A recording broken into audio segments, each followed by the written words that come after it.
नमस्कार दोस्तों, राधे राधे। तो इस लेक्चर में हम emerging areas SDG and ESG assurance का डिटेल में रिवीजन करने जा रहे हैं। तो ये एसडीजी एंड ईएसजी एश्योरेंस होता क्या है, तो ये जैसे जैसे हम चैप्टर पढ़ते जाएंगे वैसे वैसे हमें समझ आता जाएगा। तो सबसे पहले बता देता हूँ कि इस चैप्टर में हम क्या क्या सीखेंगे। हम सीखेंगे कि सस्टेनेबिलिटी होती क्या है और सस्टेनेबिलिटी से रिलेटेड कुछ और बातों को भी हम जानेंगे। फिर जो बड़ी बड़ी ऑर्गेनाइजेशन हैं उनको सस्टेनेबिलिटी को अचीव करने के लिए उनको क्या क्या काम करने हैं वो हम सीखेंगे। फिर जो बड़ी बड़ी ऑर्गेनाइजेशन है उनको क्या कैसे अपनी रिपोर्टिंग करनी है, जो अपनी सस्टेनेबल रिपोर्टिंग करनी है वो कैसे करनी है, और फिर सीए को किस तरह से इस पर अपनी एश्योरेंस देनी है, वह सब बातें हम इस चैप्टर से सीखेंगे। तो चलिए अब हम इस चैप्टर को स्टार्ट करते हैं। सबसे पहला कि सस्टेनेबिलिटी होती क्या है, सस्टेनेबल डेवलपमेंट है क्या, जो आप स्कूलों में पढ़ते आ रहे हो। क्या है कि अपनी प्रेजेंट नीड्स को तो फुलफिल करना ही है, लेकिन फ्यूचर जनरेशन का भी ध्यान रखना है कि ऑर्गेनाइजेशन है वो क्या करे, अपनी प्रेजेंट नीड्स को तो फुलफिल करे, लेकिन ऐसा नहीं कि रिसोर्सेज को इतना यूज़ कर ले कि फ्यूचर वालों के लिए कुछ बचे ही ना। ऐसा नहीं करना। तो हमें क्या करना है, प्रेजेंट नीड्स को फुलफिल करना है और फ्यूचर जनरेशन का भी ध्यान रखना है। तो ये हो गई सस्टेनेबिलिटी। अब ये जो पूरी दुनिया है ये सस्टेनेबिलिटी ला करके कौन कौन से गोल्स अचीव करना चाह रही है, कौन से गोल्स अचीव करना चाह रहे हैं, तो वही क्या है, सस्टेनेबल डेवलपमेंट गोल्स। तो देखो हमारे चैप्टर का नाम क्या था, एसडीजी। तो एसडीजी क्या है, सस्टेनेबल डेवलपमेंट गोल्स की पूरी दुनिया कौन कौन से गोल्स अचीव करना चाह रही है, क्या चाहती है। एकदम फालतू सी बातें लिखी है जो आप अच्छे से जानते हो। क्या, कोई गरीबी ना हो, कोई भूखा ना मरे, सभी को स्वच्छ जल मिले पीने के लिए, डिसेंट वर्क, कोई बेरोजगारी ना हो, और रेस्पॉन्सिबल कंजम्पशन, जो भी रिसोर्सेज है, मैन मेड रिसोर्सेज हो या नेचुरल रिसोर्सेज हो, उनका क्या हो, रेस्पॉन्सिबल कंजम्पशन हो, जितनी रिक्वायरमेंट उतना ही यूज़ हो, वेस्टेजेस ना हो। गुड हेल्थ, सभी को अच्छी हेल्थ मिले, सभी को अच्छी एजुकेशन मिले, जेंडर इक्वलिटी हो, क्लाइमेट एक्शन, जो ग्लोबल वार्मिंग वगैरह हो रही है उनको रोकने के लिए एक्शन लिए जाएँ। और क्या है, रिड्यूस इनइक्वालिटीज, जात पात ये सब खत्म हो। और क्या है, life below water, life on land की डिफोरेस्टेशन वगैरह ना हो। और जो पानी है, पानी में टॉक्सिक वेस्ट यानी इंडस्ट्री के जो वेस्टेजेस है वो इसमें ना डाले जाए पानी के अंदर, ये सब बातें। और क्या है, ये सारे गोल्स अगर अपने को अचीव करने तो क्या करना पड़ेगा, पार्टनरशिप फॉर दी गोल्स। ये किसी का अकेले का काम नहीं है, कोई सोचे हम इंडिविजुअली क्या कर देंगे सारे गोल्स अचीव कर लेंगे, नहीं, इंडिविजुअली नहीं होगा। ये कैसे होगा, पार्टनरशिप करनी पड़ेगी, सभी को साथ आना पड़ेगा, तब जा करके गोल्स अचीव होंगे। तो ये हमने ये भी देख लिया। अब देखो, अब तक हमने क्या देखा, सस्टेनेबिलिटी क्या है और सस्टेनेबिलिटी ला करके क्या गोल्स अचीव करना चाह रहे हैं। तो ये गोल्स अचीव कैसे होंगे, सस्टेनेबिलिटी आएगी कैसे, वो तो हमें पता होना चाहिए ना। तो अगला टॉपिक वही है कि सस्टेनेबिलिटी आएगी कैसे। तो सस्टेनेबिलिटी लाने के लिए 3 पिलर्स बताए गए। सस्टेनेबिलिटी लाने के लिए 3 पिलर्स बताए गए। 3 पिलर्स हैं, अगर आप ये 3 पिलर्स को अगर मेंटेन कर लिए ना, 3 खंभों को अगर आपने मेंटेन कर लिया, सस्टेनेबिलिटी अपने आप ही आ जाएगी। ये 3 खंभे क्या क्या हैं, 3 खंभे क्या हैं, इन्वायरमेंट, सोशल और गवर्नेंस। क्या आपको क्या करना है, इन्वायरमेंट की रक्षा करनी है, सोशल मतलब सोसाइटी के लिए काम करना है, और गवर्नेंस मतलब सस्टेनेबिलिटी लाने के लिए अपनी ऑर्गेनाइजेशन में कुछ पॉलिसीज वगैरह बनानी है। तो ये 3 खंभे क्या, इन्वायरमेंट, सोशल एंड गवर्नेंस, क्या है ये, ईएसजी। तो चैप्टर का नाम ही क्या था, ईएसजी। और यही सबसे इंपॉर्टेंट है कि सस्टेनेबिलिटी लाने के लिए 3 खंभे हैं, इनको मेंटेन करना होगा। क्या करना होगा, सबसे पहले इन्वायरमेंट की रक्षा। तो इन्वायरमेंट में हमें क्या क्या करना पड़ेगा, कि अगर हमें इन्वायरमेंट वाले पिलर को मेंटेन करना है तो क्या क्या करना पड़ेगा। तो इसके कुछ एलिमेंट्स हैं, इसके लिए हमें क्या क्या करना पड़ेगा। नेचुरल रिसोर्सेज का क्या करना पड़ेगा, रेस्पॉन्सिबल कंजम्पशन, जो भी नेचुरल रिसोर्सेज है उनको वेस्ट नहीं करना। जो वाटर है, लैंड है, मिनरल्स हैं, फॉरेस्ट वगैरह है, तो फॉरेस्ट कैसे नहीं भयंकर रूप से डिफोरेस्टेशन कर दिया। तो इस तरह से हमें क्या करना है, नेचुरल रिसोर्सेज का रेस्पॉन्सिबल कंजम्पशन करना है। अब क्या सिर्फ नेचुरल रिसोर्सेज का रेस्पॉन्सिबल कंजम्पशन करने से ही, नेचुरल रिसोर्सेज को वेस्ट ना करने से ही क्या इन्वायरमेंट वाला पिलर मेंटेन हो जाएगा, क्या नहीं, और भी बातें ध्यान रखनी पड़ेगी। तो क्या करना है, सबसे पहले तो नेचुरल रिसोर्सेज का रेस्पॉन्सिबल कंजम्पशन करना है, और साथ ही क्या करना है, पोल्यूशन एंड वेस्ट, पोल्यूशन नहीं करना। टॉक्सिक वेस्ट है, इंडस्ट्रियल जो वेस्ट है वो पानी में नहीं डालने, पोल्यूशन नहीं करना। पोल्यूशन करोगे तो क्या होगी, ग्लोबल वार्मिंग वगैरह होगी, इस कारण से पोल्यूशन भी नहीं करना। तो एनवायरनमेंट का पिलर मेंटेन करना है, तो नेचुरल रिसोर्सेज को क्या करना है, उनको वेस्ट नहीं करना, फिर पोल्यूशन वगैरह नहीं करना। और क्या करना है, इन्वायरमेंट अपॉर्चुनिटी। आपको इन्वायरमेंट जो आपको अपॉर्चुनिटी दे रहा है, इन्वायरमेंट जो अपॉर्चुनिटी दे रहा है उसको यूज़ करो। कैसे, इन्वायरमेंट क्या होती है, इन्वायरमेंट में रिन्यूएबल एनर्जी होती है। जैसे एग्जांपल लूँ, सोलर एनर्जी, तो आप क्या कर सकते हो, सोलर पैनल्स वगैरह यूज़ कर सकते हो। तो इससे क्या होगा, जब आप ये तीनों काम करोगे ना, ये तीनों काम करोगे तो इससे क्या हो जाएगा, इन्वायरमेंट वाला पिलर मेंटेन हो जाएगा। क्या करना है, नेचुरल रिसोर्सेज को वेस्ट नहीं करना, पोल्यूशन नहीं करना, और इन्वायरमेंट अपॉर्चुनिटी, जो भी इन्वायरमेंट क्या कर रहा है, अपॉर्चुनिटी दे रहा है, उनको यूज़ करना है। तो ये हो गया इन्वायरमेंट वाला पिलर। तो ये हो गया हमारा इन्वायरमेंट पिलर। अब आया सोशल पिलर, सोसाइटी के लिए काम करना है। देखो डेफिनेशन क्या है, रिलेशनशिप विद पीपल, लोगों के लिए काम करना है। और इसमें क्या आता है, इंक्लूड्स लेबर रिलेशन, एम्प्लॉयज के लिए काम करना, अपने एम्प्लॉयज के लिए काम करना, किस में आता है, सोशल में आता है। तो इसके एलिमेंट्स क्या क्या, देखो इसमें क्या क्या करना पड़ेगा। सबसे पहला क्या इसमें, ह्यूमन कैपिटल, मतलब labour management, health and safety. आपको क्या करना है, अपने एम्प्लॉयज के लिए काम करना है, अपने एम्प्लॉयज को टाइमली पेमेंट देना है, उनको बोनस वगैरह देना है, अपने एम्प्लॉयज की वर्क लाइफ बैलेंस का ध्यान रखना है ताकि उनकी हेल्थ अच्छी रहे। ऐसे नहीं कि इनको हम गधे की तरह काम करवा रहे हैं, गधे की तरह काम कर रहे हैं एम्प्लॉयज को, ऐसा नहीं करना। और क्या करना है, अगर एम्प्लॉयज से कोई खतरनाक काम करवा रहे हैं तो उनको सेफ्टी इक्विपमेंट्स वगैरह दो। तो ये सब करना है, हमें क्या करना है, अपने एम्प्लॉयज का ध्यान रखना है। तो ये है ह्यूमन कैपिटल। अब बताओ, क्या एम्प्लॉयज का ध्यान रखने से ही क्या सोशल पिलर मेंटेन हो जाएगा, क्या नहीं, और काम भी करना पड़ेगा। क्या, प्रोडक्ट रिलायबिलिटी, इसका मतलब क्या है, प्रोडक्ट सेफ्टी एंड क्वालिटी, मतलब हम क्या दें, अपने कस्टमर्स को क्वालिटी वाले प्रोडक्ट दें, सेफ प्रोडक्ट दें। ऐसे नहीं कि आप जो इलेक्ट्रॉनिक्स बना रहे हो, इलेक्ट्रॉनिक्स आप मान लो क्या कर रहे हो, प्रोडक्ट बना रहे हो इलेक्ट्रॉनिक वाले, अब वो प्रोडक्ट क्या हो जाते हैं, फट जाते हैं, इतनी बेकार क्वालिटी के हैं कि वो क्या हो जाते हैं, कभी भी फट जाते हैं और लोग मरते रहते हैं। तो ऐसा नहीं करना, क्वालिटी प्रोडक्ट होना चाहिए।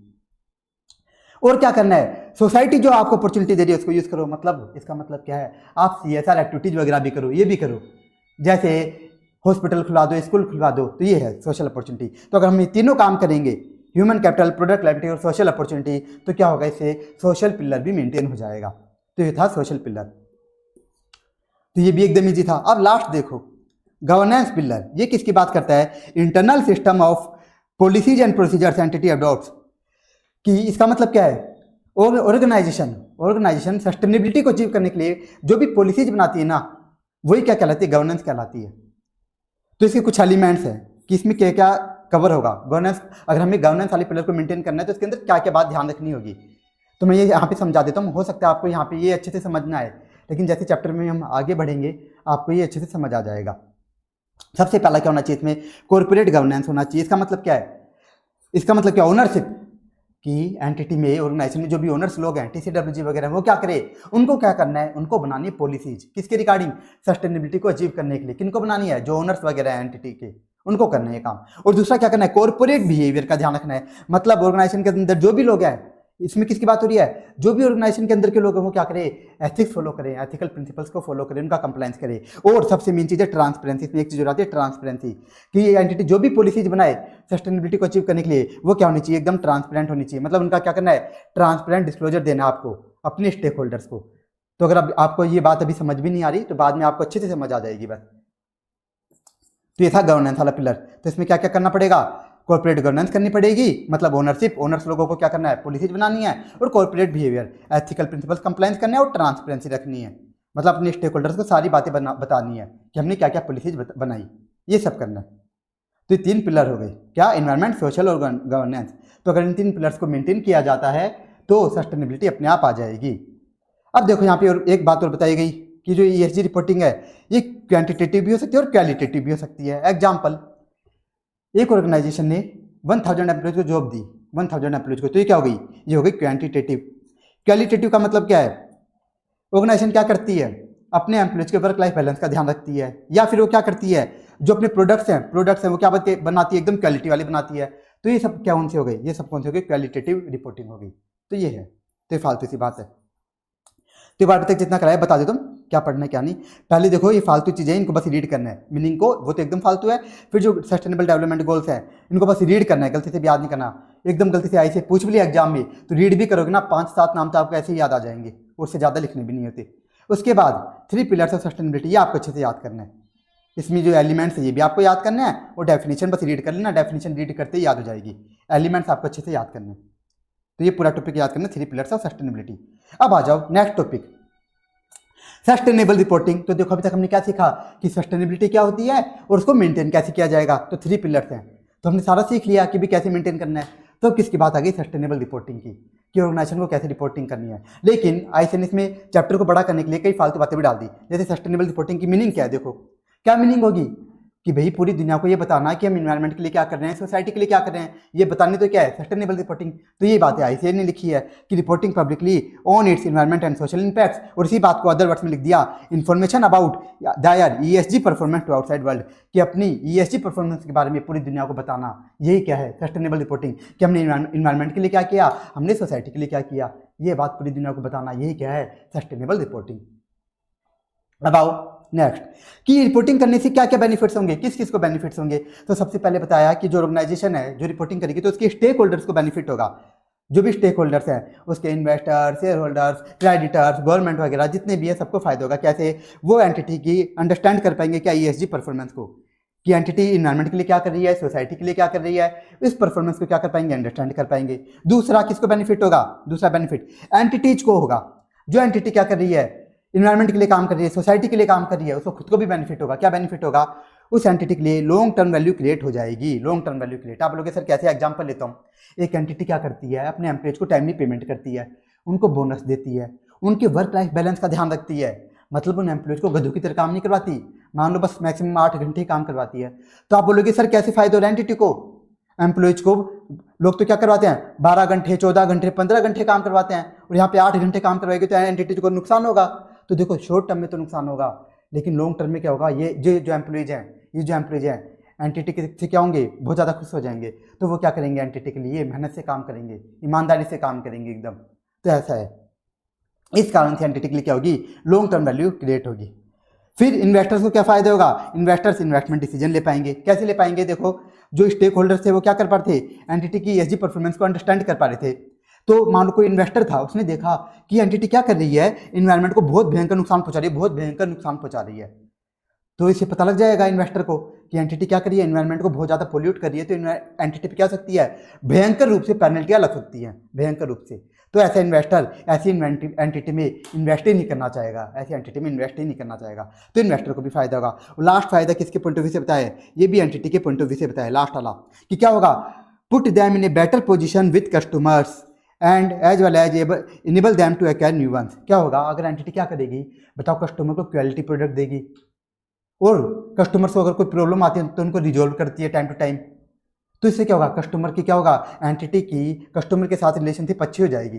तो कस्टमर क्या करेंगे, कस्टमर खुश हो जाएंगे एंटिटी से, और साथ ही साथ एंटिटी न्यू कस्टमर्स भी एक्वायर कर पाएगी। तो ये है इतना सा, तो ये भी हमारा कंप्लीट हुआ एक्सपेक्टेड बेनिफिट्स। फिर देखो अब जो थर्ड पॉइंट है इसमें क्या है, ग्लोबल ट्रेंड्स। क्या है, global trends in sustainable reporting, की सस्टेनेबल रिपोर्टिंग करने के फ्रेमवर्क। तो जैसे रिपोर्टिंग करने के बहुत सारे फ्रेमवर्क होते हैं, सस्टेनेबल रिपोर्टिंग करने के बहुत सारे फ्रेमवर्क है। पूरी दुनिया में जो फ्रेमवर्क यूज होते हैं कि सस्टेनेबल रिपोर्टिंग कौन से फॉर्मेट में होगी, कैसे होगी, उसके बहुत सारे फ्रेमवर्क है, जिसमें से जो सबसे ज़्यादा फेमस है उनके नाम ऐसे नहीं यहाँ पे डाल दिए। जैसे कौन कौन से हैं, एक है ग्लोबल रिपोर्टिंग इनिशिएटिव, हल्का हल्का सा बता देता हूँ मैं, इनमें होता क्या है, ग्लोबल रिपोर्टिंग इनिशिएटिव में ऑर्गेनाइजेशन बताती है कि उसकी एक्टिविटीज़ का, ऑर्गेनाइजेशन की एक्टिविटीज़ का इन्वायरमेंट पे और लोगों पर, सोसाइटी पे क्या इम्पैक्ट आ रहा है, ये बताती है। अब दूसरा क्या है, कार्बन डिस्क्लोजर प्रोजेक्ट, इसमें के नाम से पता चल जाएगा किसकी बात होगी, इसमें इन्वायरमेंट की। इसमें ऑर्गेनाइजेशन बताएगी उसकी एक्टिविटीज का इन्वायरमेंट पे क्या इंपैक्ट आ रहा है, और वो एंटिटी इन्वायरमेंट को प्रोटेक्ट करने के लिए क्या क्या काम कर रही है, किसमें, कार्बन डिस्क्लोजर प्रोजेक्ट। इसमें सोसाइटी की बात नहीं होगी। और लास्ट क्या है, इंटरनेशनल इंटीग्रेटेड रिपोर्टिंग फ्रेमवर्क। तो एक है इंटीग्रेटेड रिपोर्टिंग, इसको भी हम डिटेल में पढ़ेंगे भी। तो ये हैं कुछ फ्रेमवर्क्स कि सस्टेनेबल रिपोर्टिंग करने के बहुत सारे फ्रेमवर्क होते हैं, जिसमें से सबसे फेमस वाले कौन से, वो आईसी ने यहाँ पे डाल रखे हैं। तो ऐसे क्वेश्चन पूछना चाहे पूछ सकता है, डायरेक्ट देगा क्वेश्चन में कि ग्लोबल ट्रेंड्स कौन कौन से बता दो, तो आपको तीनों के नाम लिखने हैं और अंदर का थोड़ा थोड़ा बना के लिखना है। जैसे मैंने बताया कि ग्लोबल वाले में किसकी बात होती है, एनवायरमेंट सोसाइटी की, कार्बन वाले में एनवायरमेंट की, तो अपनी ओन लैंग्वेज में बना के लिख देना, थोड़ा सा बना के। अब यहाँ पे क्या क्या याद करना है आपको, सब याद करना है, मीनिंग भी याद करनी है, एक्सपेक्टेड बेनिफिट्स भी याद करने हैं, और ये ग्लोबल ट्रेंड्स भी एकदम सिंपल से हैं, लैंग्वेज बहुत ईजी इनकी। अब आ जाओ नेक्स्ट, इंटीग्रेटेड रिपोर्टिंग, ये कैसे होगी। तो इंटीग्रेटेड रिपोर्टिंग भी क्या बताओ, इंटीग्रेटेड रिपोर्टिंग में क्या एक सस्टेनेबल रिपोर्टिंग है। लेकिन आपको एक बात बता दूं, इस इंटीग्रेटेड रिपोर्टिंग में इन्वायरमेंट की बात, सोसाइटी की बात, सोशल की बात ना के बराबर होगी, इन पर ना के बराबर फोकस किया जाएगा। जो अपने दो पिलर थे ना, इन्वायरमेंट सोशल, इन पर ना के बराबर फोकस किया जाएगा। लेकिन इनमें थोड़ी थोड़ी बात होगी, तो वो हम देखेंगे कैसे बात होती है। तो देखो इंटीग्रेटेड रिपोर्टिंग, इसमें किसकी बात होती है, एंटिटी बताती है अपनी 6 कैपिटल्स के बारे में। इसमें एंटिटी अपनी पूंजियों के बारे में बताती है, अपनी धरोहर कि उस एंटिटी की क्या क्या धरोहर है, उनके बारे में एंटिटी क्या करती है, यहाँ पे रिपोर्टिंग करती है। अब देखो कैसे बताती है, वो बताती है एंटिटी अपनी फाइनेंशियल कैपिटल के बारे में। क्या बताती है, फाइनेंशियल कैपिटल ये क्या होती है कि गुड्स के प्रोडक्शन के लिए या फिर सर्विस रेंडर करने के लिए हमारे पास कितना फंड्स अवेलेबल है। ऑर्गेनाइजेशन क्या रिपोर्ट करती है फाइनेंशियल कैपिटल में, कि गुड्स के प्रोडक्शन के लिए या सर्विस रेंडर करने के लिए हमारे पास कितना फंड्स अवेलेबल है। यहाँ पे कौन से फंड्स की बात होगी, ऐसा फंड जो एंटिटी ने खुद मेहनत करके कमाया है, उस फंड की बात होगी।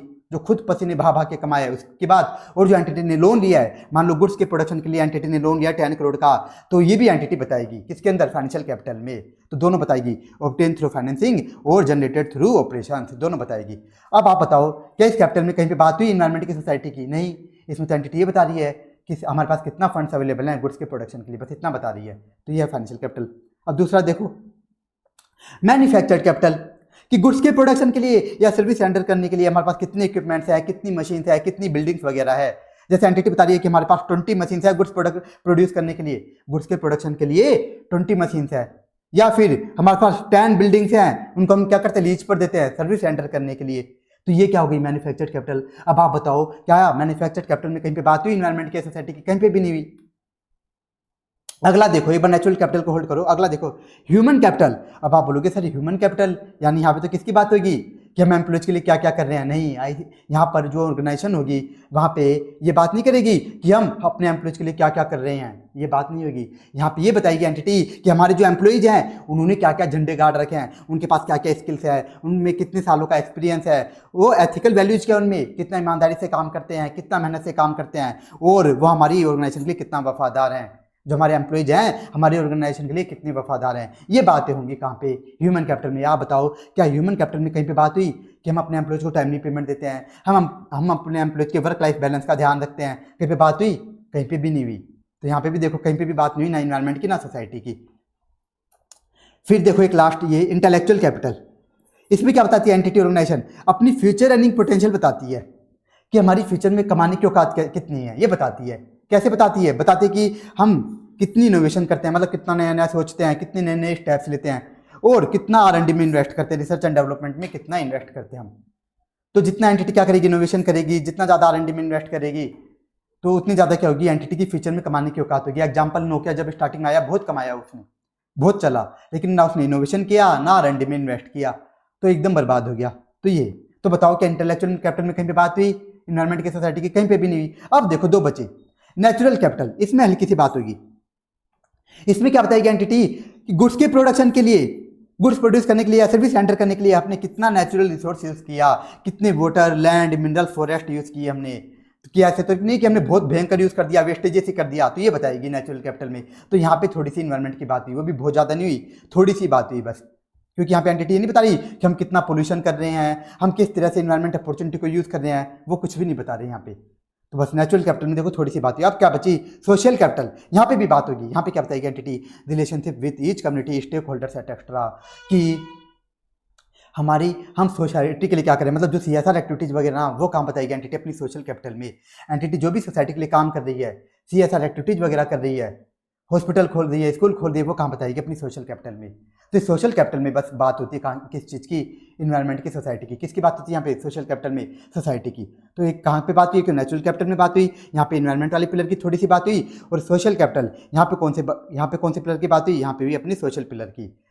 और देखो बाकी जो रिपोर्टिंग हुई है, कहीं पर भी ना इन्वायरमेंट की बात हुई ना सोसाइटी की। तो ये था इंटीग्रेटेड रिपोर्टिंग। तो ये हमने सीख लिया। तो ऐसे को क्या करना था, इस चैप्टर को बड़ा करना था, तो ऐसे नहीं इंटीग्रेटेड रिपोर्टिंग भी डाल दी, नहीं तो इसको डालने का कोई मतलब ही नहीं था।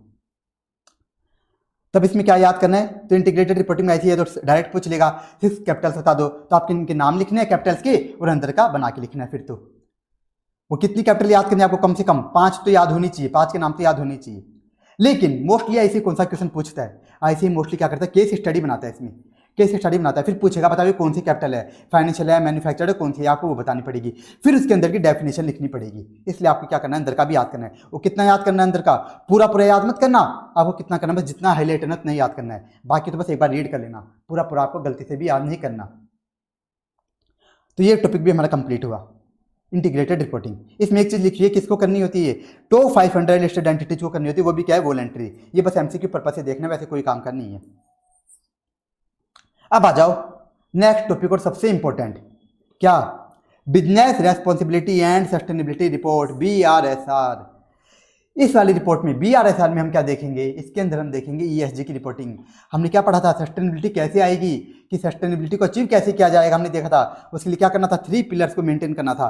3 पिलर्स को क्या, environment, social and governance, in 3 pillars को हमें क्या करना था, मेंटेन करना था। तो हमें क्या करना है, ऑर्गेनाइजेशन को इनकी रिपोर्टिंग करनी है। आप खुद देखो, अभी तक कोई भी टॉपिक में हमने नहीं पढ़ा जहाँ पे इन्वायरमेंट की, सोशल की और गवर्नेंस की एकदम डिटेल में रिपोर्टिंग हो रही हो। तो ये कहाँ पे होगी, ये कहाँ पे होगी, अपनी BRSR रिपोर्ट में होगी। कहाँ पे होगी, business responsibility and sustainability report. यहाँ पे एंटिटी डिटेल में बताएगी कि हमने इन्वायरमेंट के लिए क्या किया, हमने सोसाइटी के लिए क्या किया और हमने क्या क्या पॉलिसीज वगैरह बनाई, गवर्नेंस पिलर को हमने कैसे मेंटेन किया, ये सारी बातें काम बताएगी BRSR रिपोर्ट। अब देखो क्या लिखा कि टॉप 1000 लिस्टेड कंपनी जो भी हैं, टॉप 1000, उनको क्या करना है, मैंडेटरी BRSR रिपोर्ट बनानी ही पड़ेगी। मैंडेटरी कर दिया कि बनानी ही पड़ेगी टॉप 1000 लिस्टेड एंटिटीज को। अब यहाँ पे दिया गया है कि ये रिपोर्ट है BRSR रिपोर्ट, ये बनेगी कैसे, इसका फॉर्मेट क्या होगा। तो ये बनेगी कैसे, तो बताया 3 सेक्शन में बनेगी। 3 सेक्शन में सबसे पहले रिपोर्ट में क्या आएगा, जब आप रिपोर्ट बनाओगे, ये एंटिटी ऑर्गेनाइजेशन रिपोर्ट बनाएगी, तो सबसे पहले रिपोर्ट में क्या आएगा, सेक्शन ये डालेगी जनरल डिस्क्लोजर। मतलब यहाँ पे फालतू बात होगी। जनरल डिस्क्लोजर जैसे डिटेल्स ऑफ कंपनी, कि कंपनी को कौन कौन से प्रोडक्ट्स में डील करती है, कौन कौन सी सर्विसेज रेंडर करती है, और उसकी होल्डिंग कौन है, सब्सिडरी कौन है, एसोसिएट वगैरह कौन है, ये सब बताएगी। और बता देगी अपनी एम्प्लॉय डिटेल्स, एम्प्लॉयज की डिटेल्स भी बताएगी कि कितने नंबर ऑफ एम्प्लॉयज हैं, उनमें मेल फीमेल रेशियो क्या है, ये सब बताएगी। तो फालतू बातें। फिर सेक्शन B, इसमें भी एकदम फालतू बातें, मैनेजमेंट प्रोसेस एंड डिस्क्लोजर, की लीडरशिप के बारे में, ऑर्गेनाइजेशन में लीडर वगैरह कौन है, उनके क्या क्या पावर्स डिस्ट्रीब्यूट की गई है, सेग्रीगेशन ऑफ ड्यूटीज कैसे किया गया है, ये सारी बातें काम बताई जाएगी सेक्शन B में, मैनेजमेंट प्रोसेस एंड डिस्क्लोजर। मतलब ये भी फालतू था, फॉर्मेलिटी वाला क्या है सेक्शन है। मतलब रिपोर्ट में ये 2 सेक्शन तो कैसे हैं, फॉर्मेलिटी वाली, जो डालनी पड़ेंगे। फिर आया क्या, सेक्शन C, ये सबसे इंपॉर्टेंट है। यहाँ पे किसकी बात होगी, यहाँ पे बात होगी ESG परफॉर्मेंस डिस्क्लोजर की। यहाँ पे एंटिटी बताएगी कि हमने इन्वायरमेंट के लिए क्या किया, हमने सोसाइटी के लिए क्या किया, और हमने गवर्नेंस वाले पिलर को कैसे मेंटेन किया। कहाँ पे बताएगी, इस सेक्शन C में बताएगी एंटिटी। अब देखो यहाँ पे लिखा क्या है, सेक्शन C में क्या लिखा है, principle wise performance disclosure. Principle wise, इसका मतलब क्या है कि जब एंटिटी रिपोर्टिंग करेगी ना कि हम इन्वायरमेंट के लिए क्या करें, तो ऐसी रिपोर्टिंग नहीं करेगी कि उन्होंने बना दिया सेक्शन C। क्या बनाया एंटिटी ने, सेक्शन C, ऑर्गेनाइजेशन ने बनाया अपनी रिपोर्ट में सेक्शन C, फिर लिखा इन्वायरमेंट कि हमने इन्वायरमेंट के लिए क्या क्या किया, फिर लिखा सोशल कि हमने सोशल के लिए क्या क्या किया, फिर लिखा गवर्नेंस। तो इस तरह से रिपोर्टिंग नहीं होगी। कैसे होगी रिपोर्टिंग, प्रिंसिपल वाइज होगी, प्रिंसिपल वाइज। और यहाँ पे कितने प्रिंसिपल दे रखे आपको, 9 प्रिंसिपल दे रखे। कितने दे रखे हैं, 9 प्रिंसिपल्स। तो जो रिपोर्टिंग होगी प्रिंसिपल वाइज होगी, तो एंटिटी बनाएगी प्रिंसिपल 1, ऐसे लिखेगी प्रिंसिपल 1, फिर उसकी रिपोर्टिंग करेगी। तो ये जो प्रिंसिपल है ना, 9 प्रिंसिपल्स, तो कुछ प्रिंसिपल्स इन्वायरमेंट की बात करेंगे, कुछ सोशल की और कुछ गवर्नेंस की। तो इस तरह से रिपोर्टिंग होगी, ये फॉर्मेट है रिपोर्ट करने का, इस तरह से रिपोर्टिंग होगी। और इसमें भी क्या होगा, जब एंटिटी क्या करेगी, मान लो आप ये क्या करी है, प्रिंसिपल 1 की रिपोर्टिंग करने जा रही है, तो इसमें भी क्या करेगी, इसमें भी क्या होगा, कुछ होंगे मैंडेटरी डिस्क्लोजर्स, कुछ होंगे मैंडेटरी और कुछ होंगे ऑप्शनल। तो एंटिटी क्या करेगी, जैसे उसको क्या करना है, प्रिंसिपल 1 की रिपोर्टिंग करनी है, तो लिखेगी प्रिंसिपल 1, उसका नाम लिखेगी, फिर लिखेगी मैंडेटरी डिस्क्लोजर, फिर लिखेगी ऑप्शनल डिस्क्लोजर। इस तरह से लिखेगी कि कौन कौन से मैंडेटरी जो देनी पड़ेंगे, और ऑप्शनल का मतलब क्या है, जो एंटिटी अगर मान लो कुछ एक्स्ट्रा भलाई के काम करती है, जो कि बोला नहीं गया कि कंपलसरी है, कुछ एक्स्ट्रा भलाई के काम करती है, तो वो कहाँ जाएंगे, ऑप्शनल डिस्क्लोजर में जाएंगे। तो देखो जो मैंडेटरी डिस्क्लोजर होते हैं ना, इनको क्या बोला जाता है, इनको एसेंशियल इंडिकेटर्स भी बोला जाता है। इनको क्या बोला जाता है, एसेंशियल इंडिकेटर्स। और ये जो ऑप्शनल डिस्क्लोजर होते हैं इन्हें क्या बोला जाता है, लीडरशिप इंडिकेटर भी बोला जाता है। तो इस तरह से अब मैंडेटरी वाले में कौन से डिस्क्लोजर आएंगे, जो हम आगे पढ़ेंगे कि मैंडेटरी में कौन से आएंगे, कि जो मैंडेटरी हैं वो हम अभी आगे पढ़ेंगे। और ऑप्शनल वाले मैंने बता ही दिए कि अगर एंटिटी क्या करती है, कोई एक्स्ट्रा भलाई का काम करती है, तो वो कहाँ आएगा, ऑप्शनल डिस्क्लोजर में आएंगे। कहाँ आएंगे, ऑप्शनल डिस्क्लोजर में। तो ये टॉपिक भी हमारा कंप्लीट हुआ। अब हम देखते हैं कि प्रिंसिपल वाइज कैसे क्या करेगी एंटिटी, रिपोर्टिंग करेगी। हम देखने जा रहे हैं कि प्रिंसिपल वाइज रिपोर्टिंग कैसे होगी, क्योंकि रिपोर्टिंग ऐसे नहीं करनी कि सेक्शन C बनाया, लिख दिया एनवायरनमेंट, लिख दिया सोशल, इस तरह से नहीं होगी, प्रिंसिपल वाइज होगी। तो प्रिंसिपल वाइज का मतलब क्या है, किस तरह से रिपोर्टिंग होगी, वो हम सीखने जा रहे हैं। फिर आपको एक साथ बता दूंगा यहाँ पे कैसे पढ़ना है। प्रिंसिपल्स देखो, प्रिंसिपल्स ऑफ BRSR, कितने प्रिंसिपल्स हैं, 9 प्रिंसिपल्स हैं। तो एक एक प्रिंसिपल देखो। अब प्रिंसिपल 1, क्या नाम है इसका, प्रिंसिपल 1 का, एथिक्स, ट्रांसपेरेंसी एंड अकाउंटेबिलिटी। नाम से पता चल रहा होगा ये किसकी बात कर रहा है, अपनी गवर्नेंस वाले पिलर की। तो देखो इसमें एंटिटी को क्या क्या करना होता है, और क्या क्या चीज़ों की रिपोर्टिंग मैंडेटरी करनी होती है। तो आगे कुछ कोर एलिमेंट्स, तो एंटिटी को क्या करना है, entity should develop policies and procedures so that ethics is not compromise. मतलब क्या करना है, ऑर्गेनाइजेशन को ऐसी पॉलिसीज बनानी है, ऑर्गेनाइजेशन को ऐसी पॉलिसीज बनानी है ताकि ऑर्गेनाइजेशन के लोग क्या करें, एथिकल कंप्लाइंस करें, एथिक्स को फॉलो करें। उसको क्या करना है, ऐसी पॉलिसीज बनानी है कि ऑर्गेनाइजेशन के सारे लोग क्या करें, एथिक्स को फॉलो करें एकदम अच्छे से। और क्या करना है, सिर्फ पॉलिसी नहीं बनानी, और क्या करना है, जैसे इसने पॉलिसीज बना लिए, ऑर्गेनाइजेशन ने उसको क्या करना है, इन पॉलिसीज की इन्फॉर्मेशन क्या करनी है, अपने स्टेक होल्डर्स को बतानी है, उनको सारी बातें डिस्क्लोज करनी है कि हमने क्या क्या पॉलिसीज बनाई, किनको बतानी है, अपने सारे स्टेक होल्डर्स को बतानी है। और अगर क्या होता है, in case of adverse effects, मान लो एंटिटी ने पॉलिसीज बनाई, क्यों बनाई एंटिटी ने पॉलिसी, ताकि ऑर्गेनाइजेशन के सारे लोग क्या कर सके, एथिकल कंप्लायंस कर सके। मान लो ये पॉलिसी फेल हो गई, क्या हो गया, एडवर्स इफेक्ट मतलब फेल हो गई, तो क्या करना है, उसके बाद भी फेल होने पर भी क्या करना है, अपने स्टेक होल्डर्स को इनका ट्रांसपेरेंट डिस्क्लोजर देना है, फिर भी बताना है कि हमारी पॉलिसी फेल हो गई। ये बात भी किनको क्या करनी है, एंटिटी को, अपने स्टेक होल्डर्स को डिस्क्लोज करनी है।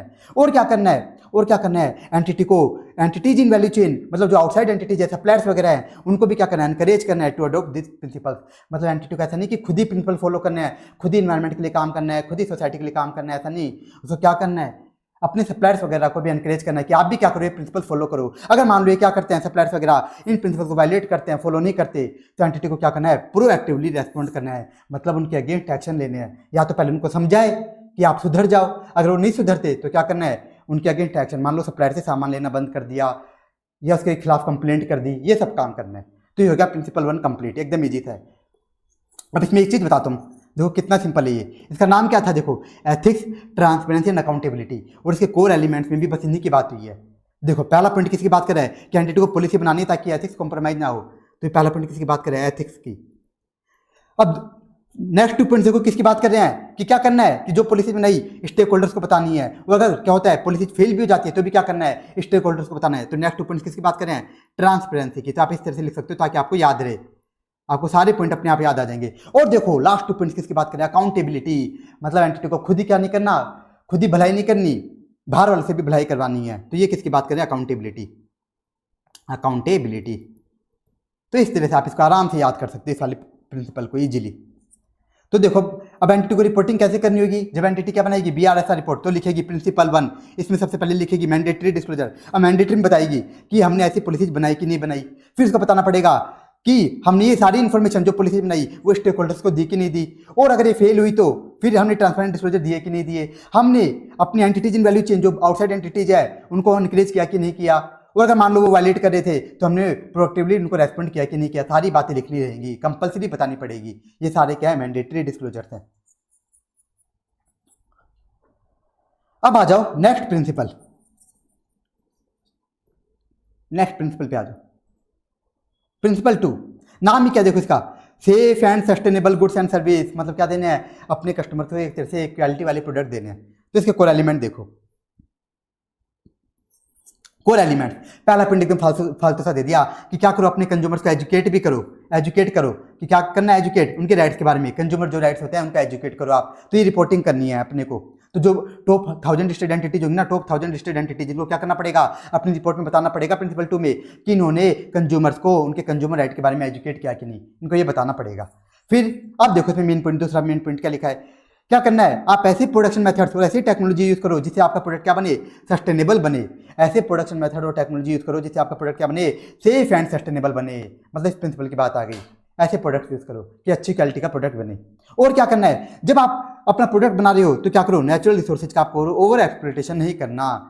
मतलब क्या कर रही है एंटिटी, जब अपना प्रोडक्ट मैन्युफैक्चर कर रही है तो उसमें आपको नेचुरल रिसोर्सेज को वेस्ट नहीं करना, आपको उसमें वेस्ट नहीं करना, बस ये बात यहाँ पे बताई गई है। तो प्रिंसिपल 2 में देखो उन्होंने किसकी बात कर दी, सोसाइटी की बात भी कर दी और इन्वायरमेंट की बात भी कर दी। क्या बोला कि नेचुरल रिसोर्सेज का वेस्टेज नहीं करना, दोनों की बात कर दी। तो ये वाला प्रिंसिपल भी कंप्लीट हो, एकदम सिंपल सा प्रिंसिपल था ये। एक साथ बता दूंगा कितना है, कहाँ पे क्या याद करना है। अब देखो प्रिंसिपल 3, ये किसकी बात कर रहा है, promote the wellbeing of all employees, कि क्या करना आपको एम्प्लॉइज के लिए काम करना है। यानी यहाँ पे किसकी बात हो रही है, सोशल वाली पिलर की बात हो रही है कि एम्प्लॉइज का ध्यान रखना, उनको टाइमली पेमेंट वगैरह देना, वो सारी बातें होंगी। तो क्या क्या लिखा हुआ है, आपको अपने एम्प्लॉइज के वर्क लाइफ बैलेंस का ध्यान रखना है, उनको गधों की तरह काम नहीं लेना, उनको टाइमली पेमेंट करना है, अपने एम्प्लॉइज को ट्रेनिंग देनी है, और आपका जो वर्क प्लेस है जहाँ पे एम्प्लॉय काम करे वो क्या होना चाहिए, safe and free of harassment होना चाहिए। मतलब ऐसा नहीं कि जो सीनियर एम्प्लॉइज हैं कि वो अपनी इरिटेशन क्या करते हैं, अपनी इरिटेशन जूनियर एम्प्लॉयज पे निकालते हैं, उनको गाली वगैरह देते रहते हैं, ऐसा नहीं होना चाहिए। जो वुमेन एम्प्लॉयज है उनके साथ बदतमीजी नहीं होनी चाहिए। तो ऐसा होना चाहिए, वर्क प्लेस एकदम सेफ होना चाहिए। आपके ऑर्गेनाइजेशन में चाइल्ड लेबर नहीं होनी चाहिए, बंधुआ मजदूरी नहीं होनी चाहिए। और क्या करना है, एम्प्लॉयज के रिगार्डिंग जो भी रेगुलेटरी रिक्वायरमेंट्स हैं जैसे PF act, gratuity act, minimum wages act, इनका आपको कंप्लायंस करना है। तो ये भी कंप्लीट होगा। कितना सिंपल सा है बताओ, प्रिंसिपल 3, ये तो बहुत ज़्यादा ईजी था इसकी लैंग्वेज। तो ये भी कंप्लीट हो गया। तो ये सारे क्या करने पड़ेंगे, जो टॉप 1000 लिस्टेड एंटिटीज है उनको BISR रिपोर्ट में ये सारे डिस्क्लोजर देने पड़ेंगे कि उन्होंने सारे काम किए कि नहीं किए, ये सारी बात बतानी पड़ेगी। अब आ जाओ नेक्स्ट प्रिंसिपल, प्रिंसिपल 4 क्या है, respect for stakeholder interest. क्या है, respect for stakeholder interest. किसकी बात होगी, यानी यहाँ पे स्टेक होल्डर की बात होगी। अब देखो ये बहुत ईजी से लिखा हुआ है, क्या लिखा हुआ है, आपको क्या करना है, अपने स्टेक होल्डर के साथ ट्रांसपेरेंसी रखनी है। कैसे, अपने स्टेक होल्डर को कम्युनिकेट करना है, क्या कम्युनिकेट करना है कि हमारी ऑर्गेनाइजेशन की एक्टिविटीज का लोगों पर और इन्वायरमेंट पे क्या इंपैक्ट आ रहा है, ये करना है कि हमारी एक्टिविटीज का क्या इंपैक्ट आ रहा है, किस पे, लोगों पर और इन्वायरमेंट पर। तो ये क्या है, ट्रांसपेरेंसी, यानी किसकी बात हो रही है, सारे प्रिंसिपल में भी गवर्नेंस की बात हो रही है। क्या करना है, एंटिटी को, अपने स्टेक होल्डर को एक सब कुछ सारी बातें बताने के लिए ली कि हमारी एक्टिविटीज का, ऑर्गेनाइजेशन की एक्टिविटीज का लोगों पर क्या इंपैक्ट आ रहा है और इन्वायरमेंट पे क्या इंपैक्ट आ रहा है, मतलब हम इन्वायरमेंट के लिए क्या क्या कर रहे हैं और सोसाइटी के लिए क्या क्या कर रहे हैं, ये बातें बतानी है। और दूसरा पॉइंट भी एकदम ईजी है कि ऑर्गेनाइजेशन को जो भी बेनिफिट हो वो क्या करने हैं, fairly share the benefit to stakeholders, कि ऑर्गेनाइजेशन को जो भी फायदा हो रहा है ना, तो ऐसे नहीं कि अपने स्टेक होल्डर को तो कुछ भी नहीं दिया, बहुत कम दिया और खुद क्या कर रहे हैं, खुद अपना खजाना भर रहे हैं, ऐसा नहीं होना चाहिए कि एंड ऑर्गेनाइजेशन को बहुत ज़्यादा फायदा हो रहा है तो क्या करना है, सबको फायदा बांटना है, शेयर होल्डर्स को एकदम अच्छा डिविडेंड देना है, गवर्नमेंट को टैक्स वगैरह देना है, इन्वेस्टर्स को बहुत अच्छी रिटर्न देनी है, तो ये काम करना है आपको, फेयरली शेयर करना है बेनिफिट्स को। तो ये पॉइंट भी एकदम ईजी है। तो ये प्रिंसिपल 4 भी कंप्लीट हो गया। नेक्स्ट आ जाओ आप, नेक्स्ट क्या है, प्रिंसिपल 5 क्या करना है, respect and promote the human rights. क्या आपको क्या करना है, आपके जितने भी स्टेक होल्डर्स हैं उनके ह्यूमन राइट्स का आपको ध्यान रखना है, ह्यूमन राइट्स का। अब बताओ ह्यूमन राइट्स का हमें ध्यान रखना है तो सबसे पहले क्या होना चाहिए, हमें ह्यूमन राइट्स का खुद को भी तो पता होना चाहिए कि क्या क्या ह्यूमन राइट्स हैं। तो सबसे पहला यही बोल दिया कोर एलिमेंट में, क्या करे organisation, as per Indian constitution जो भी ह्यूमन राइट्स आपको उनकी अंडरस्टैंडिंग लेनी है, पहले तो खुद ज्ञान लो कि ह्यूमन राइट्स क्या क्या होते हैं, फिर क्या करना आपको, ह्यूमन राइट्स की रिगार्डिंग पॉलिसीज बना दो, ह्यूमन राइट्स की रिगार्डिंग क्या बना दो, पॉलिसीज बना दो। और क्या करो फिर उसके बाद देखो कि ह्यूमन राइट्स की रेस्पेक्ट हो रही है कि नहीं हो रही, सभी स्टेक होल्डर्स की ह्यूमन राइट्स का ध्यान रखा जा रहा है कि नहीं रखा जा रहा। एक एग्जाम्पल ले लेता हूँ, एक ह्यूमन राइट होता है फ्रीडम ऑफ रिलीजन या फ्रीडम ऑफ बिलीफ भी बोलते थे, कि मान लो ऑर्गेनाइजेशन के अंदर बहुत अलग अलग धर्मों के लोग हैं, अलग अलग रिलीजन को फॉलो करने वाले लोग हैं। अब मान लो टॉप मैनेजमेंट के लोग, जो टॉप ओनर्स लोग हैं, ओनर्स के लोग हैं, वो क्या है, ओनर्स वो एक पर्टिकुलर धर्म को बिलीव करते हैं, पर्टिकुलर धर्म को मानते हैं। तो ऐसा नहीं कि उसमें जो डिफरेंट धर्म के लोग हैं, जो डिफरेंट धर्म में बिलीव करते हैं, तो उनको परेशान करें, उनको तो क्या करते हैं, उनसे तो गधों की तरह काम करवा रहे हैं। तो ऐसा नहीं करना, क्या करना है, स्टेक होल्डर्स के, सभी स्टेक होल्डर्स के ह्यूमन राइट्स का आपको ध्यान रखना है। तो ये यहाँ पे बताया गया है। तो ये भी एकदम ईजी था, कितना ईजी है, इसके नाम से याद हो जाता है कि क्या करना है, रेस्पेक्ट करना है ह्यूमन राइट्स की। तो रेस्पेक्ट करनी तो सबसे पहले ज्ञान होना चाहिए, तो सबसे पहले ज्ञान लो, फिर उसके रिगार्डिंग पॉलिसीज बना दो, और फिर क्या करना है, सभी स्टेक होल्डर्स के ह्यूमन राइट्स का आपको ध्यान रखना है। तो कितना ईजी था प्रिंसिपल 5। अब देखो प्रिंसिपल 6 क्या बोल रहा है, ये protection and restoration of environment. यहाँ पे बताओ किसकी बात होगी, इन्वायरमेंट वाले पिलर की, इन्वायरमेंट वाले पिलर की। क्या आपको क्या करना है, इन्वायरमेंट की रक्षा करनी है। कैसे करनी है, जो भी रिसोर्सेज है, चाहे वो नेचुरल हो, मैनमेड हो, उनको क्या करना है, ऑप्टिमम मैनर में यूज़ करना है। मतलब जितना रिक्वायरमेंट है ना उतना यूज़ करो, जितनी रिक्वायरमेंट है उतनी यूज़ करो। और क्या करना है, जो भी आपकी रिसोर्सेज हैं उनको रिड्यूस करो, रीयूज़ करो, रिसाइकल करो। जानते हो आप रिसोर्स रिड्यूस करने का मतलब उनका वेस्टेजेस नहीं करना, रीयूज़ करने का मतलब कि मान लो किसी रिसोर्स को आपने एक बार यूज़ कर लिया, तो ऐसे नहीं कि एक बार यूज़ हो गया अब इसको फेंको, ऐसे नहीं दिखाना कि हम तो बहुत अमीर लोग हैं हम तो ऐसे फेंकते हैं, ऐसे नहीं दिखाना, उसको रीयूज़ करो। जैसे ऑर्गेनाइजेशन में वाटर है, वाटर एक बार यूज़ हो गया तो ऐसे नहीं कि एक बार यूज़ होती है उसको नाली में बहने दे रहे हो, उसको कोई जगह स्टोर कर लो, फिर जो भी पेड़ पौधे हैं वहाँ पे पानी डाल दो, इस तरह से रीयूज़ कर लो। और क्या करना है, और क्या करना है, आपको पॉलिसीज भी बनानी है, इन्वायरमेंट के लिए पॉलिसीज बनानी है। क्या पॉलिसीज बनानी है, जैसे यहाँ पे बताया क्या पॉलिसीज बनानी है, एंटिटी क्या करे, उसकी एक्टिविटीज़ का इन्वायरमेंट पे जो भी इंपैक्ट आ रहा है, उसकी एक्टिविटीज़ का इन्वायरमेंट पे जो भी इंपैक्ट है उसको असेस करे। इस तरह की एंटिटी क्या करे, पॉलिसी बनाए कि उसकी एक्टिविटीज़ का जो इन्वायरमेंट पे जो भी इंपैक्ट आए, कि कितना इंपैक्ट आ रहा है, कितना ज़्यादा हम प्रदूषण फैला रहे हैं, उसको वो असेस करे। जैसे ही वो असेस करे उसको फिर क्या करना है, उसको अपनी परफॉर्मेंस मेजर करनी है कि कौन सा प्रोडक्ट ज़्यादा प्रदूषण कर रहा है, कौन सा प्रोडक्ट है जो बहुत भयंकर पोल्यूशन कर रहा है। और फिर क्या करना है, फिर आपको क्या करना है, स्टेप्स लेने ताकि क्या हो सके, प्रिवेंशन ऑफ पोल्यूशन हो सके। फिर आपको स्टेप्स लेने हैं। इसको समझाने के लिए एग्जाम्पल लेता हूँ। एंटिटी ने पॉलिसी बना ली कि हमारी एक्टिविटीज़ का इन्वायरमेंट पे क्या इंपैक्ट आ रहा है, उसको असेस करने के लिए एंटिटी ने क्या कर ली, पॉलिसी बना ली। अब क्या उन्होंने जब असेस किया तो उनको पता चला कि प्रोडक्ट जेड है, प्रोडक्ट जेड इसकी परफॉर्मेंस बहुत बेकार है, प्रोडक्ट जेड की परफॉर्मेंस बहुत गंदी है, ये क्या करता है, भयंकर पोल्यूशन करता है, भयंकर पोल्यूशन करता है। तो या तो ऐसे स्टेप ले कि इसका पोल्यूशन कम हो जाए, ऐसा कुछ स्टेप ले, या फिर क्या कर दे, इस प्रोडक्ट को एलिमिनेट ही कर दे, इसको क्या कर दे, डिसकंटिन्यू कर दे, ये वाला प्रोडक्ट एंटिटी बनाना ही बंद कर दे। तो इस तरह से क्या करना है, पोल्यूशन को खत्म करना है। इस तरह से एंटिटी को स्टेप लेना है। तो ये मतलब था इन 2 पॉइंट्स का, ये दोनों पॉइंट आपस में लिंक थे। लास्ट पॉइंट फालतू था, क्लाइमेट चेंज के रिगार्डिंग भी एक्शन लेने हैं, जो ग्लोबल वार्मिंग वगैरह हो रही है उनको रोकने के लिए भी एक्शन लेने हैं। तो ये वाला प्रिंसिपल भी हमारा कंप्लीट हो, एकदम ईजी था प्रिंसिपल था। अब आ जाओ principle 7, influence on public and regulatory policy. यहाँ पे गवर्नेंस की बात होगी। अब इसके नाम से कुछ समझ नहीं आ रहा, influence on public and regulatory policy, लेकिन बहुत ज़्यादा ईजी है। जैसे ही हम इसके कोर एलिमेंट्स पढ़ेंगे आपको समझ आ जाएगा। क्या लिखा है यहाँ पे कि core elements should be met holistically when organisation go ahead with policy formulation. कि जो ऑर्गेनाइजेशन होती है उसमें बहुत सारी पॉलिसीज बनती है। ऐसे तो नहीं कि सिर्फ इन्वायरमेंट के लिए, सोसाइटी के लिए, इनके लिए पॉलिसी बनेगी, बहुत सारी पॉलिसीज बनती है ना। तो बताया जा रहा है ऑर्गेनाइजेशन जब कभी भी ऑर्गेनाइजेशन पॉलिसी बनाए तो उनको क्या करना है, इन कोर एलिमेंट्स को मैट करना है। ऐसे नहीं कि ऑर्गेनाइजेशन मान लो कोई दूसरी पॉलिसियाँ बना रही हैं तो ऐसा ना हो कि वो पॉलिसीज इन कोर एलिमेंट्स के अगेंस्ट चली जाएँ। जितने भी अपन कोर एलिमेंट्स पढ़ रहे हैं उनके अगेंस्ट चली जाए, ऐसा नहीं होना चाहिए। तो वो भी क्या होनी चाहिए, मैट होनी चाहिए। नेक्स्ट क्या लिखा कि collective association, trade group and industry chamber should be utilised. इसका मतलब क्या है कि आप क्या करो, ट्रेड ग्रुप वगैरह या इंडस्ट्री चैम्बर के मेंबर बन जाओ, मतलब एसोसिएशन बना लो। क्या कर लो, एसोसिएशन बना लो। इसका मतलब क्या हुआ, इसको मैं समझाता हूँ एक पॉइंट दिखा करके, तब आपको और अच्छे से समझ आएगा। देखो हमने एक टॉपिक देखा था सस्टेनेबल डेवलपमेंट गोल्स। इसमें क्या लिखा था, पार्टनरशिप फॉर दी गोल्स, कि अगर हमें सारे गोल्स अचीव करने हैं तो ये अकेले का काम नहीं है, क्या करनी पड़ेगी, पार्टनरशिप, सबको साथ आना पड़ेगा। तो ये यही बोलना चाह रहा है प्रिंसिपल 7, यही बोलना चाह रहा है कि आप क्या करो, अकेले काम मत करो, आप क्या करो, मेंबर बन जाओ किसी वगैरह ग्रुप के, इंडस्ट्री चैम्बर के।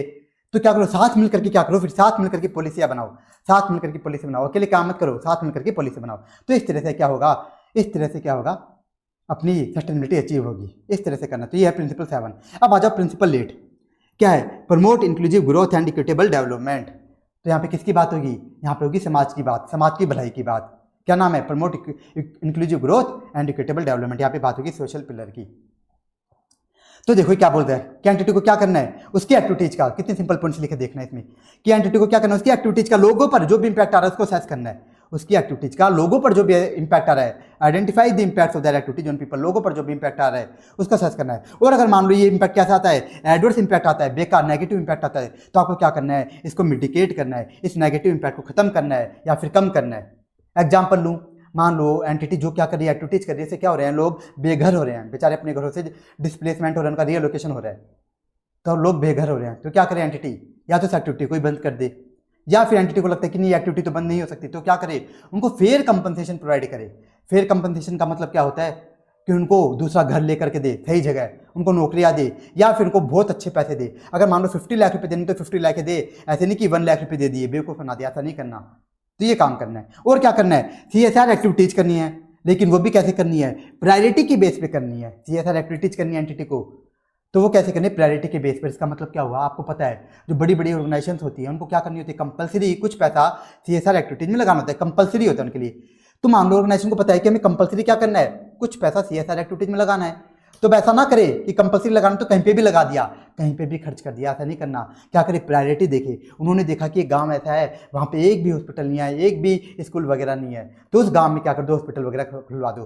तो इस तरह से CSR एक्टिविटीज कैसे करनी है, प्रायोरिटी के बेस पे करनी है। अब लास्ट पॉइंट क्या है, लास्ट पॉइंट कुछ भी नहीं है, जो 2 पॉइंट थे ना, इसी का एग्जाम्पल लिख दिया इसे नहीं कि एंटिटी को आंसर करना है कि उनकी एक्टिविटीज की वजह से लोगों का डिस्प्लेसमेंट तो नहीं हो रहा, लोग बेघर तो नहीं हो रहे। अगर ऐसा हो रहा है, अदरवाइज अगर ऐसा हो रहा है तो उनको क्या करना है, अफेक्टेड पीपल को फेयर कंपनसेशन देना है। फेयर कंपनसेशन देना होगा, मतलब अच्छे रुपये दो, रुपये नहीं दे रहे तो घर खरीद के दो, उनको अपनी ऑर्गेनाइजेशन में क्या कर दो, नौकरी भी दे दो। तो ये सारे काम करने पड़ेंगे। तो देखो प्रिंसिपल 8 भी कितना ईजी था, कितना लॉजिकल पॉइंट लिखे हुए हैं, सारी बातें जो आप जानते हो अच्छे से।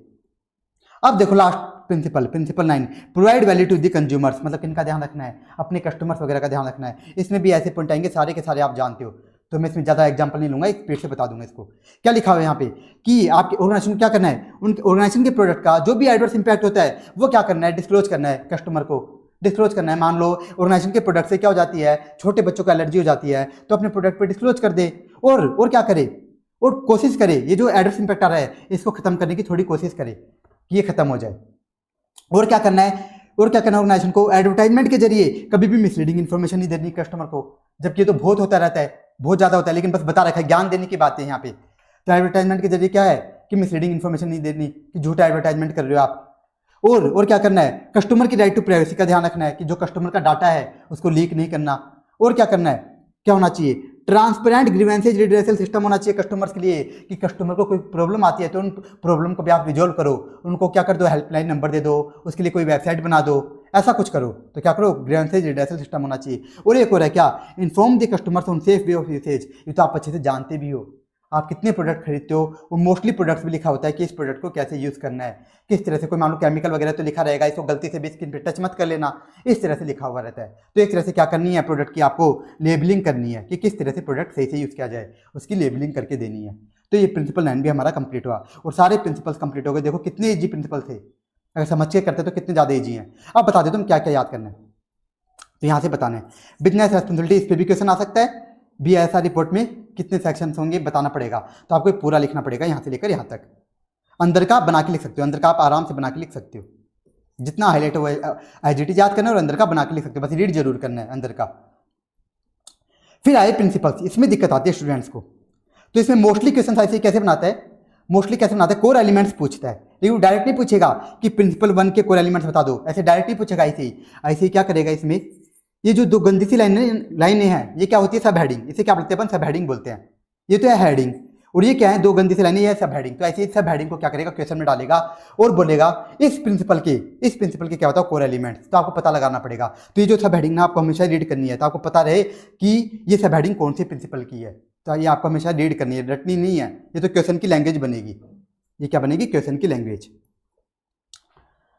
आप बोलोगे सर कितने पॉइंट याद करने हैं, तो वो बता देता हूं मैं। देखो 9 प्रिंसिपल्स है, यहाँ पे 9 प्रिंसिपल्स हैं, तो कितने पॉइंट याद करने हैं सब में, कोर एलिमेंट्स। तो देखो जिनमें ज़्यादा पॉइंट्स है ना, 5 पॉइंट्स 8 पॉइंट्स, उनमें तो कितने याद करने हैं, 4 to 5 याद करने हैं, उनमें तो कितने याद करने हैं, 4 to 5 पॉइंट्स याद करने हैं। और जिनमें कम पॉइंट है, 3 पॉइंट 4 पॉइंट्स, उनमें आपको कितने याद करने हैं, 2 से 3 पॉइंट्स, 2 पॉइंट्स कर लेना, बस 2 कर लेना आप। जैसे प्रिंसिपल 2 है तो इसमें कोई भी 2 पॉइंट्स कर लेना, प्रिंसिपल 5 है कोई भी 2 पॉइंट्स याद कर लेना, प्रिंसिपल 7 है कोई भी 2 पॉइंट्स याद कर लेना। इस तरह से आपको करने हैं, जिनमें 3 पॉइंट्स है। रीड सारे करने हैं, रीड सारे करने, क्योंकि MCQ में पूछ सकता है, MCQ में कोई भी पॉइंट लिख देगा, पूछा जाएगा कौन सी प्रिंसिपल का है, इस तरह से।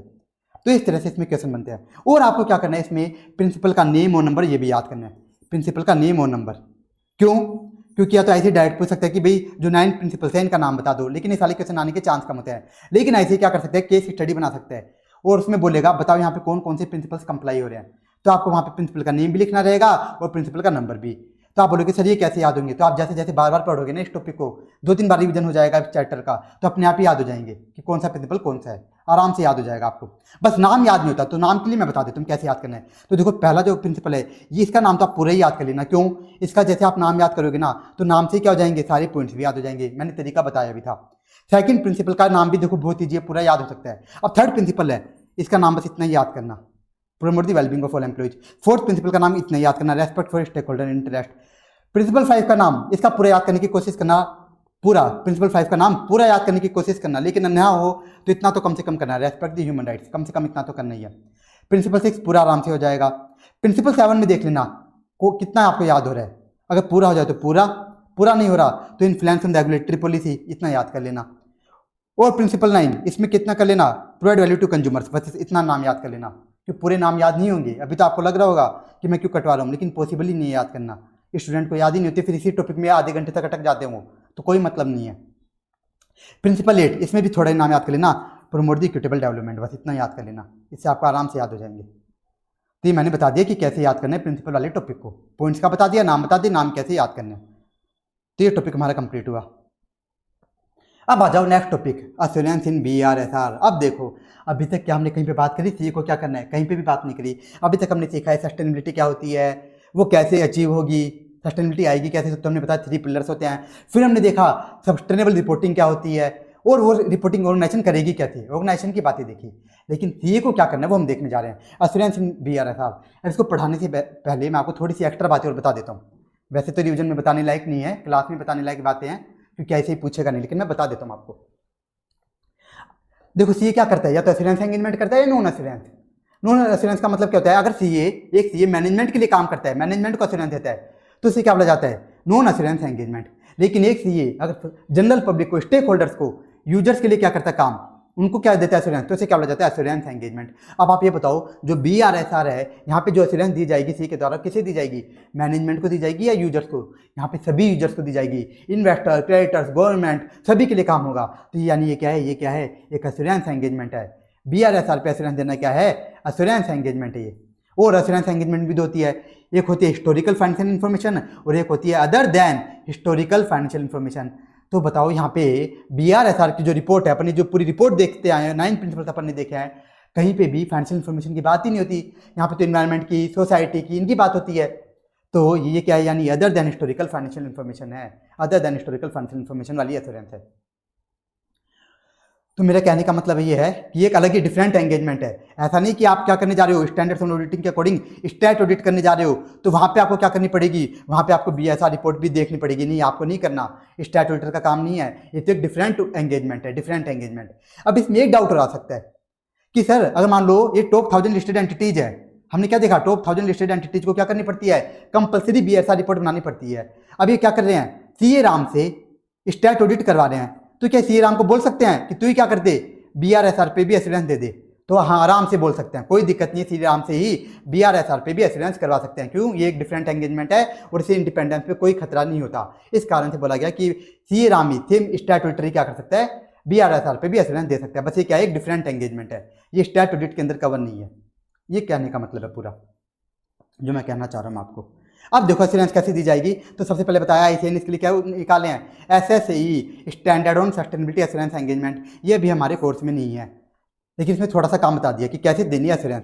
Methodology to provide assurance on BRSR से कैसे देगा। देखो एकदम ईजी काम बताया, क्या बताया है, preliminary review of ESG report की एंटिटी जो BSR रिपोर्ट बना रही है ना, सबसे पहले उसको ऊपर से देखो, ऊपर से देख लिया। अब क्या करना है, ऊपर से देखने के बाद एक्चुअल में ऑन साइट असेसमेंट करना है। अब एक्चुअल में देखना है कि एंटिटी सारे काम कर रही है कि नहीं कर रही। तो सबसे पहले क्या करना है, उस BSR रिपोर्ट को ऊपर से देखना है। आप देखो जैसे ऊपर से देखेगा, CEO ऊपर से देखेगा तो इसने देखा कि एंटिटी क्या कर रही है, सारे प्रिंसिपल में बता रही है, सारी अच्छी बातें। क्यों, ऊपर से देखने में थोड़ा हमको पता लग जाएगा कि एंटिटी वास्तव में भलाई का काम कर रही है कि नहीं कर रही है। एंटिटी तो बड़ा ऐसे तो बड़ा ही दिखा देगी कि हम क्या कर रहे हैं, हम एकदम क्वालिटी वाला प्रोडक्ट देते हैं, हम इन्वायरमेंट की रक्षा कर रहे हैं, हमारे ऑर्गेनाइजेशन में एथिकल प्रिंसिपल्स कंप्लायंस होते हैं, सारी बातें क्या करेगी, एंटिटी बढ़ाई लेगी। तो हो सकता है कि एंटिटी झूठ कर दे, एंटिटी क्या कर दे, झूठी बातें दिखा दे। तो ऑडिटर को क्या करना है, उस CA को क्या करना है, उस CA को क्या करना है, एक्चुअल में जाके ऑन साइट असेसमेंट करना है कि जो बातें एंटिटी ने अपनी BSR रिपोर्ट में, ESG रिपोर्ट में लिखी है, वास्तव में वो कर भी रही है कि नहीं कर रही, एक्चुअल में देखना है। और जैसे ही उसने चेक कर लिया एक्चुअल में, उसके बाद क्या करना है, अब तो क्या करना रहेगा, रिपोर्ट बनानी रहेगी, इश्यूएंस ऑफ असेसमेंट रिपोर्ट। सबसे पहले क्या बनाएगा, जो CA सबसे पहले क्या बनाएगा, ड्राफ्ट रिपोर्ट बनाएगा, फाइनल रिपोर्ट नहीं बनाएगा, भी क्या बनाएगा, ड्राफ्ट रिपोर्ट। और ड्राफ्ट रिपोर्ट बना के क्या करेगा, मैनेजमेंट से डिस्कस करेगा। यहाँ पे डिस्कस क्यों कर रहा है, देखो यहाँ पे ना किसकी बात हो रही है, इन्वायरमेंट की बात हो रही है, सोसाइटी की बात हो रही है। तो हो सकता है कि जो CA से कुछ बातें छूट गई हो, तो मैनेजमेंट से डिस्कस करके कुछ क्लैरिफिकेशंस ले लेगा, और वो बातें क्या कर देगा, उन बातों को अपने फाइनल रिजल्ट में इंक्लूड कर देगा, अपने रिजल्ट में इंक्लूड कर देगा। इस तरह से डिस्कस करेगा। और जैसे इसने क्या कर दिया, सारी बातें इंक्लूड कर दी, तो क्या कर देगा, लास्ट में जो भी फाइनल रिजल्ट आए, फाइंडिंग्स मिली, उनको T से W को बता देगा, और फाइनल रिपोर्ट, और क्या कर देगा, फाइनल रिपोर्ट प्रिपेयर कर देगा, प्रिपरेशन ऑफ फाइनल रिपोर्ट। बस इस तरह से होगा। क्या क्या होगा, सबसे पहले BRSR रिपोर्ट को ऊपर से देखेगा, फिर एक्चुअल में ऑन साइट असेसमेंट करेगा। जैसे इसने एक्चुअल में चेक कर लिया तो क्या कर देगा, ड्राफ्ट रिपोर्ट बनाएगा। ड्राफ्ट रिपोर्ट को मैनेजमेंट के साथ डिस्कस करके क्लैरिफिकेशन मिलेंगे, तो उन क्लैरिफिकेशन को भी अपनी रिपोर्ट में इंक्लूड करना, और लास्ट में क्या कर देनी है, फाइनल रिपोर्ट बना देनी है। तो ये टॉपिक भी हमारा कंप्लीट हुआ। अब इसमें देखो 6 पॉइंट्स हैं, तो रीड सारे करने हैं, इसमें रीड आपको सारे करने हैं, याद 5 पॉइंट्स को कर लेना, कोई भी 5 पॉइंट्स याद कर लेना। अब आ जाओ लास्ट टॉपिक, और ये वाला जो टॉपिक है ना, मेथोडोलॉजी टू प्रोवाइड, इसमें क्या करना है, स्टेप वाइज ही आपको ध्यान रखना है। हो सकता है इसको MCQ में पूछ लिया ऐसे कि कौन सा स्टेप पहले होगा, तो आपको बताना है पहले प्रिलिमिनरी होगा, फिर ऑन साइट असेसमेंट होगा, तो स्टेप वाइज होगा ये। इसमें आप MCQ के पर्पज से आपको ध्यान रखना है कि पहले स्टेप कौन सा, दूसरा स्टेप क्या है, इसमें ध्यान रखना। अब देखो, देखा जाए तो हमारा काम यही कंप्लीट हो गया, इस चैप्टर का यही कंप्लीट हो गया। लेकिन ऐसे को क्या करना था, चैप्टर बड़ा करना था, तो एक्स्ट्रा बातें डाल दी। क्या, role of auditor regarding climate related risk या ESG aspects in audit of financial statement. यहाँ पे किसकी बात हो रही है, स्टैट ऑडिट की, कि जब यहाँ पे बात हो रही है उस स्टैट्यूटरी ऑडिट की, जो क्या कर रहा है, स्टैट ऑडिट कर रहा है, उसकी बात हो रही है। तो बताओ क्या कहीं पे अलग से रोल देखा है हमने, कहीं पर भी, हमने पूरे स्टैंडर्ड्स पढ़ लिए, कहीं पे भी नहीं आता। बताओ स्टैट ऑडिटर का काम क्या होता है, उसका काम क्या होता है, ये रीजनेबल एश्योरेंस देना यूजर्स को, ये रीजनेबल एश्योरेंस देना कि जो फाइनेंशियल स्टेटमेंट है वो ट्रू एंड फेयर है कि नहीं, बस ये बताता है वो तो, कि financial statement true and fair है कि नहीं। अब बताओ, अगर इन्वायरमेंट का मान लो कोई इनडायरेक्ट इंपैक्ट आता है, अगर क्लाइमेट रिलेटेड मतलब इन्वायरमेंट का भी अगर फाइनेंशियल स्टेटमेंट पे अगर इनडायरेक्ट इंपैक्ट आता है, तो ऑडिटर क्या करता है, उसको भी चेक कर लेता है। तो उन्हीं बातों का ऐसे ने यहाँ पे जानबूझ के लिख दिया जिससे कि चैप्टर बड़ा बन जाए। नहीं तो ऑडिटर का काम तो बस इतना सा होता है कि financial statement true and fair view दे रहे हैं कि नहीं दे रहे, ये चेक करना होता है। और बस फाइनेंशियल स्टेटमेंट के लिए वो क्या करता है, ऐसी कोई भी बात चेक कर लेगा, कोई भी बात जिसका फाइनेंशियल स्टेटमेंट पे इनडायरेक्ट इंपैक्ट आ रहा हो उनको भी वो चेक कर लेता है। तो बस, तो देखो यहाँ पे कैसे इंपैक्ट आएगा, क्यों ऐसे ने टॉपिक डाला, आपको समझ आ जाएगा। अभी मैं इसके पॉइंट्स पढ़ के बताता हूँ आपको। पहला पॉइंट ये ऐसे 200 का लिख दिया कि ऑडिटर का ऑब्जेक्टिव क्या होता है, रोल क्या होता है। ये रीजनेबल एश्योरेंस लेना कि फाइनेंशियल स्टेटमेंट है वो ट्रू एंड फेयर तो है ना, मैटेरियल मिस स्टेटमेंट से फ्री तो है ना, ये चेक करना। दूसरा क्या लिखा, ऐसे 315 के बाद ऐसे 315 में हम क्या करते हैं, अंडरस्टैंडिंग लेते हैं एंटिटी की। क्यों लेते हैं आरएमएम कैलकुलेट करने के लिए। तो बोला कि ऑडिटर को क्या करना है, एंटिटी की अंडरस्टैंडिंग तो लेनी है और उसको क्या करनी है, इन्वायरमेंट की अंडरस्टैंडिंग भी लेनी है।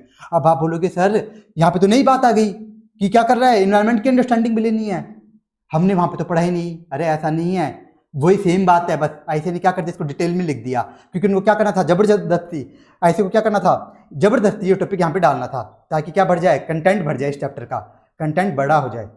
तो मैं इसको समझाता हूँ। जैसे ऑडिटर गया अंडरस्टैंडिंग लेनी, क्यों लेनी अंडरस्टैंडिंग, आरएमएम कैलकुलेट करने के लिए। तो ऑडिटर जैसे ऑर्गेनाइजेशन में गया, उसने देखा कि ऑर्गेनाइजेशन तो ऊपर से देखने में पता लग गया, ऊपर से देखने में कि ऑर्गेनाइजेशन तो बहुत ज़्यादा प्रदूषण कर रही है। अब जैसे ऑडिटर ने देखा कि ऑर्गेनाइजेशन क्या कर रही है, भयंकर पोल्यूशन फैला रही है, तो ऑडिटर क्या लगेगा, उसको रिस्क पता लग जाएगी। क्या रिस्क पता लग जाएगी, उसे लगेगा कि यहाँ पे नॉन कंप्लाइंस होने के chance, non compliance of laws and regulation होने के चांस बहुत ज़्यादा है। यहाँ पे एंटिटी के गोइंग कंसर्न पे भी खतरा है। क्यों, अगर मामला एंटिटी बहुत भयंकर रूप से क्या करेगी, नॉन कंप्लाइंस करेगी लॉज एंड रेगुलेशन का, इन्वायरमेंटल लॉज एंड रेगुलेशन का, अगर एंटिटी बहुत भयंकर, अगर एंटिटी क्या करेगी नॉन कंप्लाइंस, तो क्या हो सकता है, उसे गोइंग कंसर्न पे भी खतरा आ सकता है। तो ऑडिटर को क्या पता लग गई, रिस्क पता लग गई। इस तरह से तो ऐसे ने इस तरह से इस बात को जोड़ा है, इस तरह से जोड़ा है। तो ये भी मैंने आपको समझा दिया। अब नेक्स्ट देखो, नेक्स्ट पॉइंट भी एकदम इजी, आप हमेशा पढ़ते हो क्या, auditor should also determine whether entity has disclose the relevant environmental related information in financial statement. बताओ ऑडिटर का काम क्या होता है, उसको ये देखना होता है कि फाइनेंशियल स्टेटमेंट में जो भी डिस्क्लोजर दिए जाने चाहिए, वो एंटिटी ने दिए या फिर नहीं दिए। चेक करता है ना ये बात कि जो डिस्क्लोजर दिए जाने चाहिए वो दिए कि नहीं दिए। तो ऑडिटर ये देखेगा कि इन्वायरमेंटल रिलेटेड कोई ऐसा डिस्क्लोजर है क्या जो एंटिटी को देना था लेकिन दिया नहीं। एग्जाम्पल लूँ, एंटिटी क्या कर रही थी, इन्वायरमेंट को बहुत ज़्यादा पोल्यूट कर रही थी, तो एंटिटी पे केस चल गया। तो मान लो एंटिटी पे क्या आ सकती है, कंटिजेंट लायबिलिटी बन रही है 20 करोड़ की। क्या बन रही है, कंटिजेंट लायबिलिटी बन रही है 20 करोड़ की। तो बताओ जो कंटिजेंट लायबिलिटी है ये क्या होनी चाहिए, फाइनेंशियल स्टेटमेंट में डिस्क्लोज होनी चाहिए ना। तो ऑडिटर देखेगा कि एंटिटी इस कंटिजेंट लायबिलिटी को अपने फाइनेंशियल स्टेटमेंट में डिस्क्लोज कर रही है या फिर नहीं कर रही है, बस इतना सा देखना है। तो एकदम नॉर्मल सी बात, ये हम सीखते आ रहे हैं स्टार्टिंग से। उसी बात को बस क्या कर दिया, इसी उन्हीं बातों को इन्वायरमेंट से जोड़ दिया, जबरदस्ती क्या कर दिया, इन्वायरमेंट से जोड़ दिया। फिर देखो क्या, यूएम पैरा, ऑडिटर देखेगा कि यूएम पैरा देने की नीड है क्या। तो ऊपर वाला एग्जांपल ले लो कि एंटिटी पे क्या आ रही है, इन्वायरमेंट रिलेटेड कंटिजेंट लायबिलिटी आ रही है 20 करोड़ की। इसको एंटिटी ने क्या कर रखा है, अपने फाइनेंशियल स्टेटमेंट में डिस्क्लोज भी कर रखा है। तो ऑडिटर क्या चाह रहा है, ये ऐसी बात है जो यूजर्स की अंडरस्टैंडिंग में आनी चाहिए, मतलब जो यूजर्स की नजर में आनी चाहिए। तो ऑडिटर क्या करेगा, इसको ऑडिटर को क्या करना है, यूएम पैरा में भी डालना है, इस बात को यूएम पैरा में भी डालना है। और क्या करना है, ऑडिटर को ऐसे 720 वाला काम भी करना है। ऐसे 720 में बताओ ऑडिटर क्या करता है, जो भी एंटिटी की, ऑर्गेनाइजेशन की अदर इन्फॉर्मेशन होती है उसको रीड करता है। क्या ऐसा तो नहीं कि फाइनेंशियल स्टेटमेंट में तो एंटिटी ने दूसरी इन्फॉर्मेशन दे रखी है और अदर इन्फॉर्मेशन जो आ रही है एंटिटी की, वहां पे एंटिटी ने क्या कर दी, उस इन्फॉर्मेशन को चेंज कर दिया। ऐसा होता है ना, अदर इन्फॉर्मेशन नहीं तो बताते हम कि मान लो फाइनेंशियल स्टेटमेंट में सेल्स दिखा रही है 1000 करोड़ और अदर इन्फॉर्मेशन में सेल्स दिखा दी 2000 करोड़, तो ऐसा तो नहीं हो रहा, ये देखते हैं। तो अब बताओ, आप बोलोगे सर यहाँ पे कैसे काम करेगा, इन्वायरमेंट रिलेटेड ही कैसे काम करेगा। तो ऊपर वाले एग्जांपल ले लेते हैं कि एंटिटी पे क्या आ रही है, एंटिटी ने क्या दिखा रही है, फाइनेंशियल स्टेटमेंट में इन्वायरमेंट रिलेटेड कंटिजेंट लायबिलिटी दिखा रखी है। एंटिटी ने अपने फाइनेंशियल स्टेटमेंट में इन्वायरमेंट रिलेटेड कंटिजेंट लायबिलिटी दिखा रखी है, कितने की, 20 करोड़ की। लेकिन एंटिटी क्या करती है, अदर इन्फॉर्मेशन में मान लो कंटिजेंट लायबिलिटी दिखा देती है ओनली 2 करोड़ की। तो ऐसा तो नहीं हो रहा, तो ऑडिटर को ये बात भी चेक करनी है। तो बताओ कितनी सिंपल सी बातें हैं, जो हमने पढ़ी हैं वही बातें हैं, बस उसको जबरदस्ती किससे जोड़ दिया, इसे ने इन्वायरमेंट से जोड़ दिया। फिर देखो लास्ट पॉइंट क्या लिखा है, last point, stakeholders are seeking information from auditors report about the climate related risk. कि जो स्टेक होल्डर है वो भी क्या देखते हैं, ऑडिटर की रिपोर्ट को देख के पता लगा लेते हैं कि वहाँ पे क्लाइमेट रिलेटेड रिस्क क्या है। जैसे इन्वेस्टर है, उन्होंने क्या देखा, स्टैट ऑडिटर की रिपोर्ट देखी। अब उन्होंने जब वो स्टैट ऑडिटर की रिपोर्ट देख रहे थे तो उनको क्या दिख गया, उसमें एक यूएम पैरा दिख गया, जिसमें ऑडिटर ने क्या डाल रखा था कि एंटिटी की तो क्या है, एक इन्वायरमेंट रिलेटेड कंटिजेंट लायबिलिटी है 20 करोड़ की। अब ये देखते क्या होंगे, जो इन्वेस्टर्स होंगे वो सतर्क हो जाएंगे। क्यों, उन्होंने देखा कि एंटिटी पर क्या है, इन्वायरमेंट रिलेटेड क्या है, इन्वायरमेंट रिलेटेड कंटीजेंट लायबिलिटी है, कितने की, 20 करोड़ की। मतलब एंटिटी बहुत बर्बाद हो सकती है, एंटिटी क्या कर रही है, बहुत भयंकर पोल्यूशन फैला रही है और उससे उसकी वजह से एंटिटी क्या हो सकती है, बर्बाद हो सकती है। तो फिर इन्वेस्टर क्या होगा, उस एंटिटी में, उस ऑर्गेनाइजेशन में इन्वेस्ट नहीं करना चाहेंगे ज़्यादा। तो इस तरह से स्टेक होल्डर्स भी क्या करते हैं, ऑडिटर्स की रिपोर्ट को यूज़ करते हैं। तो ये टॉपिक भी हमारा कंप्लीट हुआ, ये भी हमारा कंप्लीट हुआ। इसमें ये टॉपिक भी क्वेश्चन आ सकता है। तो इसमें कितने पॉइंट्स याद करने हैं, यहाँ पे 6 to 7 पॉइंट्स दे रखे हैं, तो 5 पॉइंट्स आपको याद करने ही है। और जितना हाईलाइट हो रखा है वो आपका एग्जैक्टली याद करना है, बाकी बस रीड कर लेना एक बार, और याद कितना करना है, जितना हाईलाइट हो रखा है। अब देखो ये फालतू सा टॉपिक है, standard on sustainability assurance engagement, SSAI से क्या निकालने बताओ, SSAI, और कौन सा निकाले 3000, लेकिन हमारे कोर्स में नहीं है।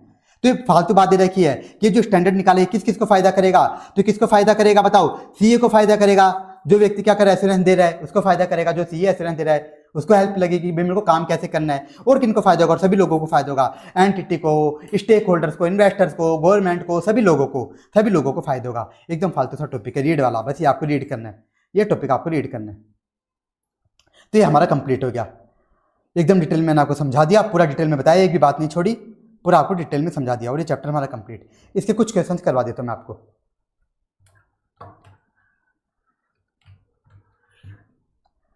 क्वेश्चन 1 देख लो। सबसे पहले क्या लिखा है, डायरेक्ट क्वेश्चन पढ़ रहा हूं, discuss the nature of ESG reporting.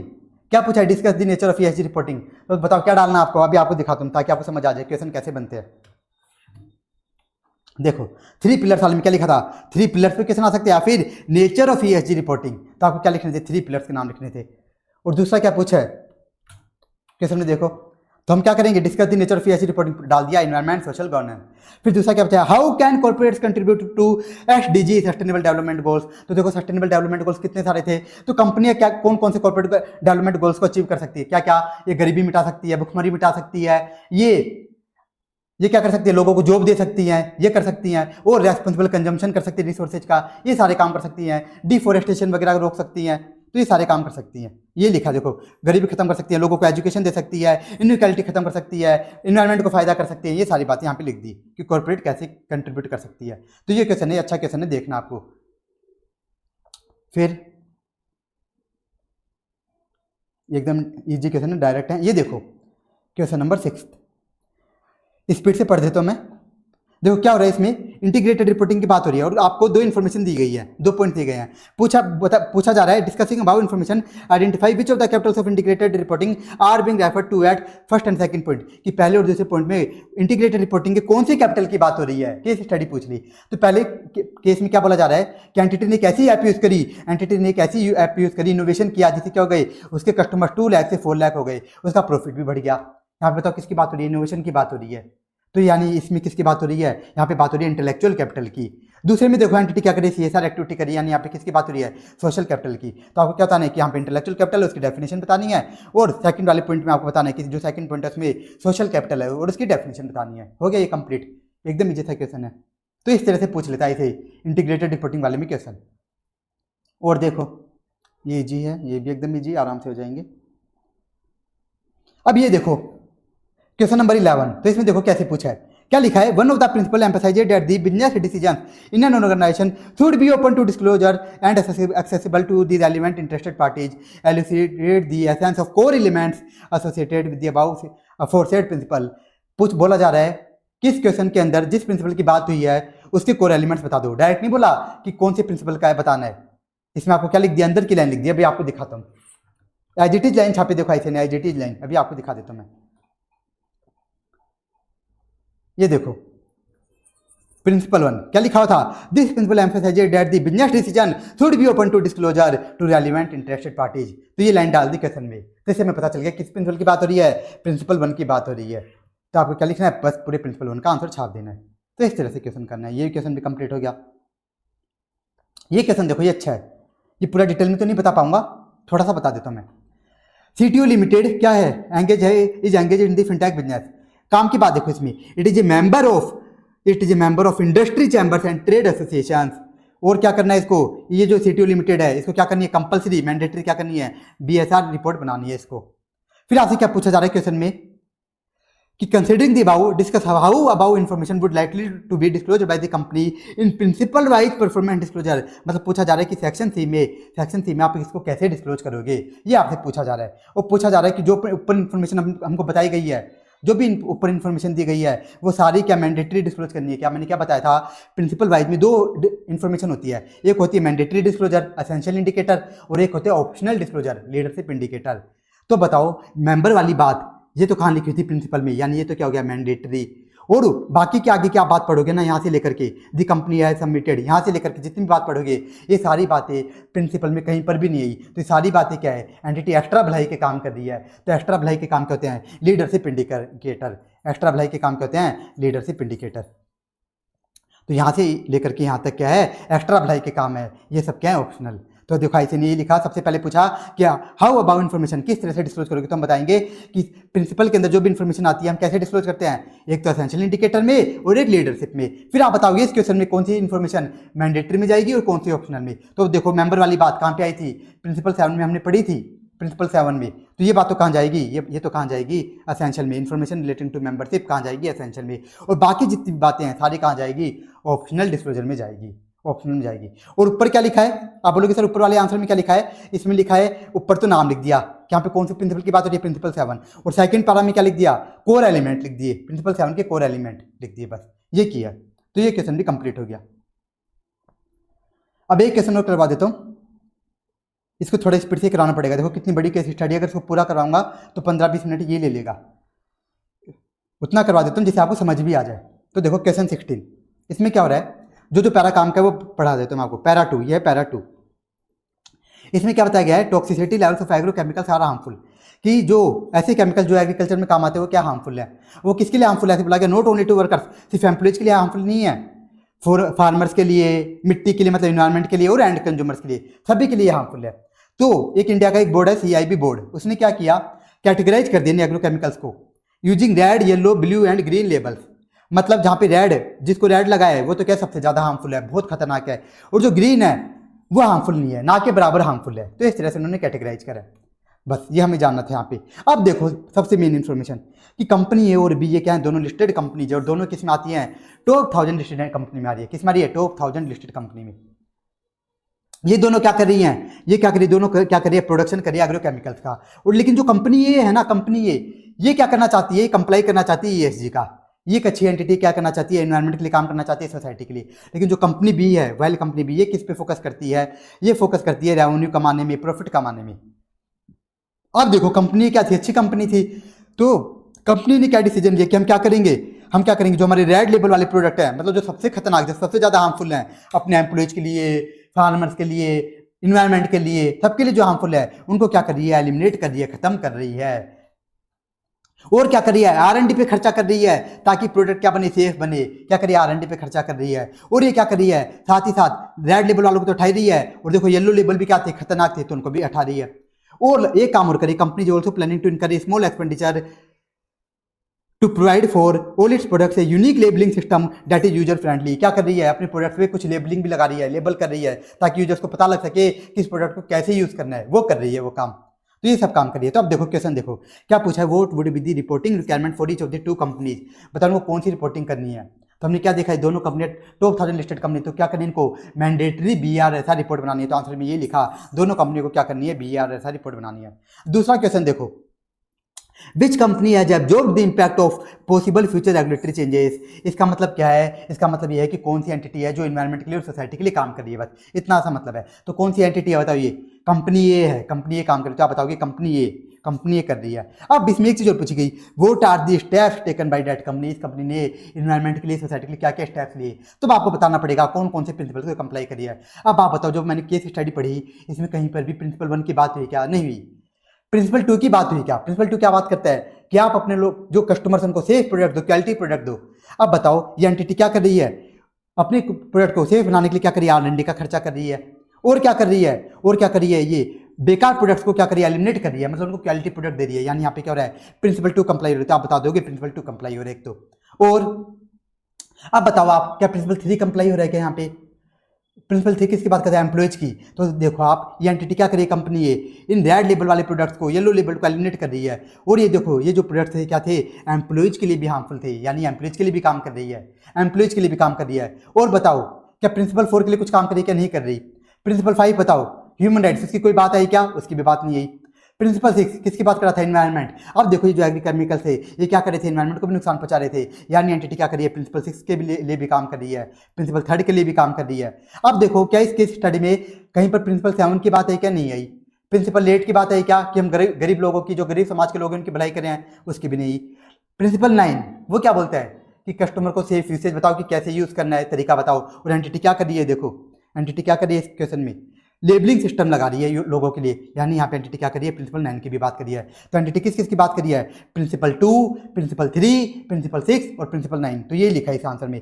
Principal 2 उसका नाम लिख दिया, प्रिंसिपल 9 लिख दिया उसका नाम लिख दिया, और प्रिंसिपल 3 लिख दिया उसका नाम लिख दिया, और प्रिंसिपल 6 लिख दिया और प्रिंसिपल 6 का नाम लिख दिया। और बाकी जो बातें लिखी हैं तो केस स्टडी से उठा के लिखी है कि कैसे कैसे इनके लिए काम किया। तो ये क्वेश्चन नंबर 2 भी इसका हमारा कंप्लीट हुआ। अब लास्ट क्वेश्चन देखो, ये 2 क्वेश्चन इसमें अच्छे थे, फालतू क्वेश्चन बिना बात में आया क्या? What would be the consideration by auditors of company and be in the audit of financial statement, कि ये और बी कंपनी के ऑडिटर को क्या करना है। तो देखो लास्ट पैरा में क्या बताया, लास्ट पैरा पढ़ता हूं एक बार मैं, केस स्टडी का क्या बोला लास्ट पैरा में कि कंपनी बी क्या कर रही थी? बताओ, कमाने पे ध्यान दे रही थी। कंपनी बी एलिमिनेट नहीं करी थी रेड लेबल वालों को, वो एलिमिनेट नहीं करी थी, वो कमाने पे ध्यान दे रही थी। तो क्या हुआ? कंपनी बी की यहाँ पे क्या हो गई? रेगुलेटरी अथॉरिटी ने इन्वेस्टिगेशन कर दी। तो बताओ ऑडिटर को क्या ध्यान रखना होता है? आप अगर आपने स्टैंडर्ड्स अच्छे से पढ़े हैं समझ के, तो आपको याद आ जाना चाहिए ऑडिटर्स को क्या करना है। ऑडिटर्स को ऐसे 250 को ध्यान रखना है, compliance with laws and regulation हो रहा है ना, तो ये बात ध्यान रखनी है। तो सबसे पहले तो ये लिखा, दोनों कंपनी के ऑडिटर को ध्यान रखना है regarding compliance with laws and regulation हो रहे कि नहीं हो रहे। फिर हम किसकी बात करेंगे? देखो जो ऊपर लाइन लिखी है तो फालतू लिखी है, इस थर्ड वाली क्वेश्चन में एकदम फालतू लिखी है, तो क्वेश्चन से लाइन लिख दी, जो केस स्टडी में लिखी थी वही बात लिख दी। फिर देखो यहाँ पे क्या लिखा, लेकिन कंपनी बी का जो ऑडिटर है, क्यों कंपनी बी क्या कर रही है? नुकसान पहुंचा रही ज्यादा, तो उसको क्या करना है? उसको स्पेशली ध्यान देना है ऐसे 250 का, क्योंकि नॉन कंप्लायंस, क्योंकि जब हम क्या करें एनवायरमेंटल लॉज एंड रेगुलेशन का नॉन कंप्लायंस करते हैं तो उसका क्या आ जाता है? इनडायरेक्ट इंपैक्ट आ सकता है किस पे? फाइनेंशियल स्टेटमेंट पे। तो ये बात लिखी, नॉन कंप्लायंस का क्या आ सकता है? फाइनेंशियल स्टेटमेंट पे मैटेरियल इफेक्ट आ सकता है, इनडायरेक्टली क्या आ सकता है? मैटेरियल इफेक्ट आ सकता है। तो ऑडिटर ऑफ कंपनी बी को ये बात ध्यान रखनी है, और साथ ही साथ ऑडिटर ऑफ कंपनी बी को ऐसे 570 का भी ध्यान रखना है, उसका भी ध्यान रखना है। क्यों? अगर मान लो जो कंपनी बी है बहुत भयंकर रूप से लॉज एंड रेगुलेशन का कंप्लायंस नहीं करती, तो कंपनी बी पे क्या हो सकता है? बहुत भयंकर रूप से क्या लग सकती है? फाइन्स वगैरह लग सकती है। मान लो इस पे 200 करोड़ की पेनल्टी लग गई, तो हो सकता है कि कंपनी बी पे ही ना कर पाए तो क्या हो जाएगी? बंद हो जाएगी। तो इस तरह से, तो ये था पूरा क्वेश्चन, मैंने करवा दिया, थोड़ा स्पीड से करवाया। तो इस रिवीजन में हमने एकदम डिटेल में पूरा चैप्टर भी देख लिया, कंटेंट भी देख लिया कंसेप्ट बुक से, और मैंने कुछ क्वेश्चन भी करा दिए जिसमें स्टूडेंट को दिक्कत आती है, ताकि आप जब सेल्फ करो तब आपको कोई दिक्कत नहीं आएगी। तो ये आपको एकदम ईजी लगेगा, क्योंकि मैंने एक एक पॉइंट आपको अच्छे से बताया और कैसे याद करना है वो भी बताया है। तो इस लेक्चर में इतना ही। Thank you so much. Hare Krishna.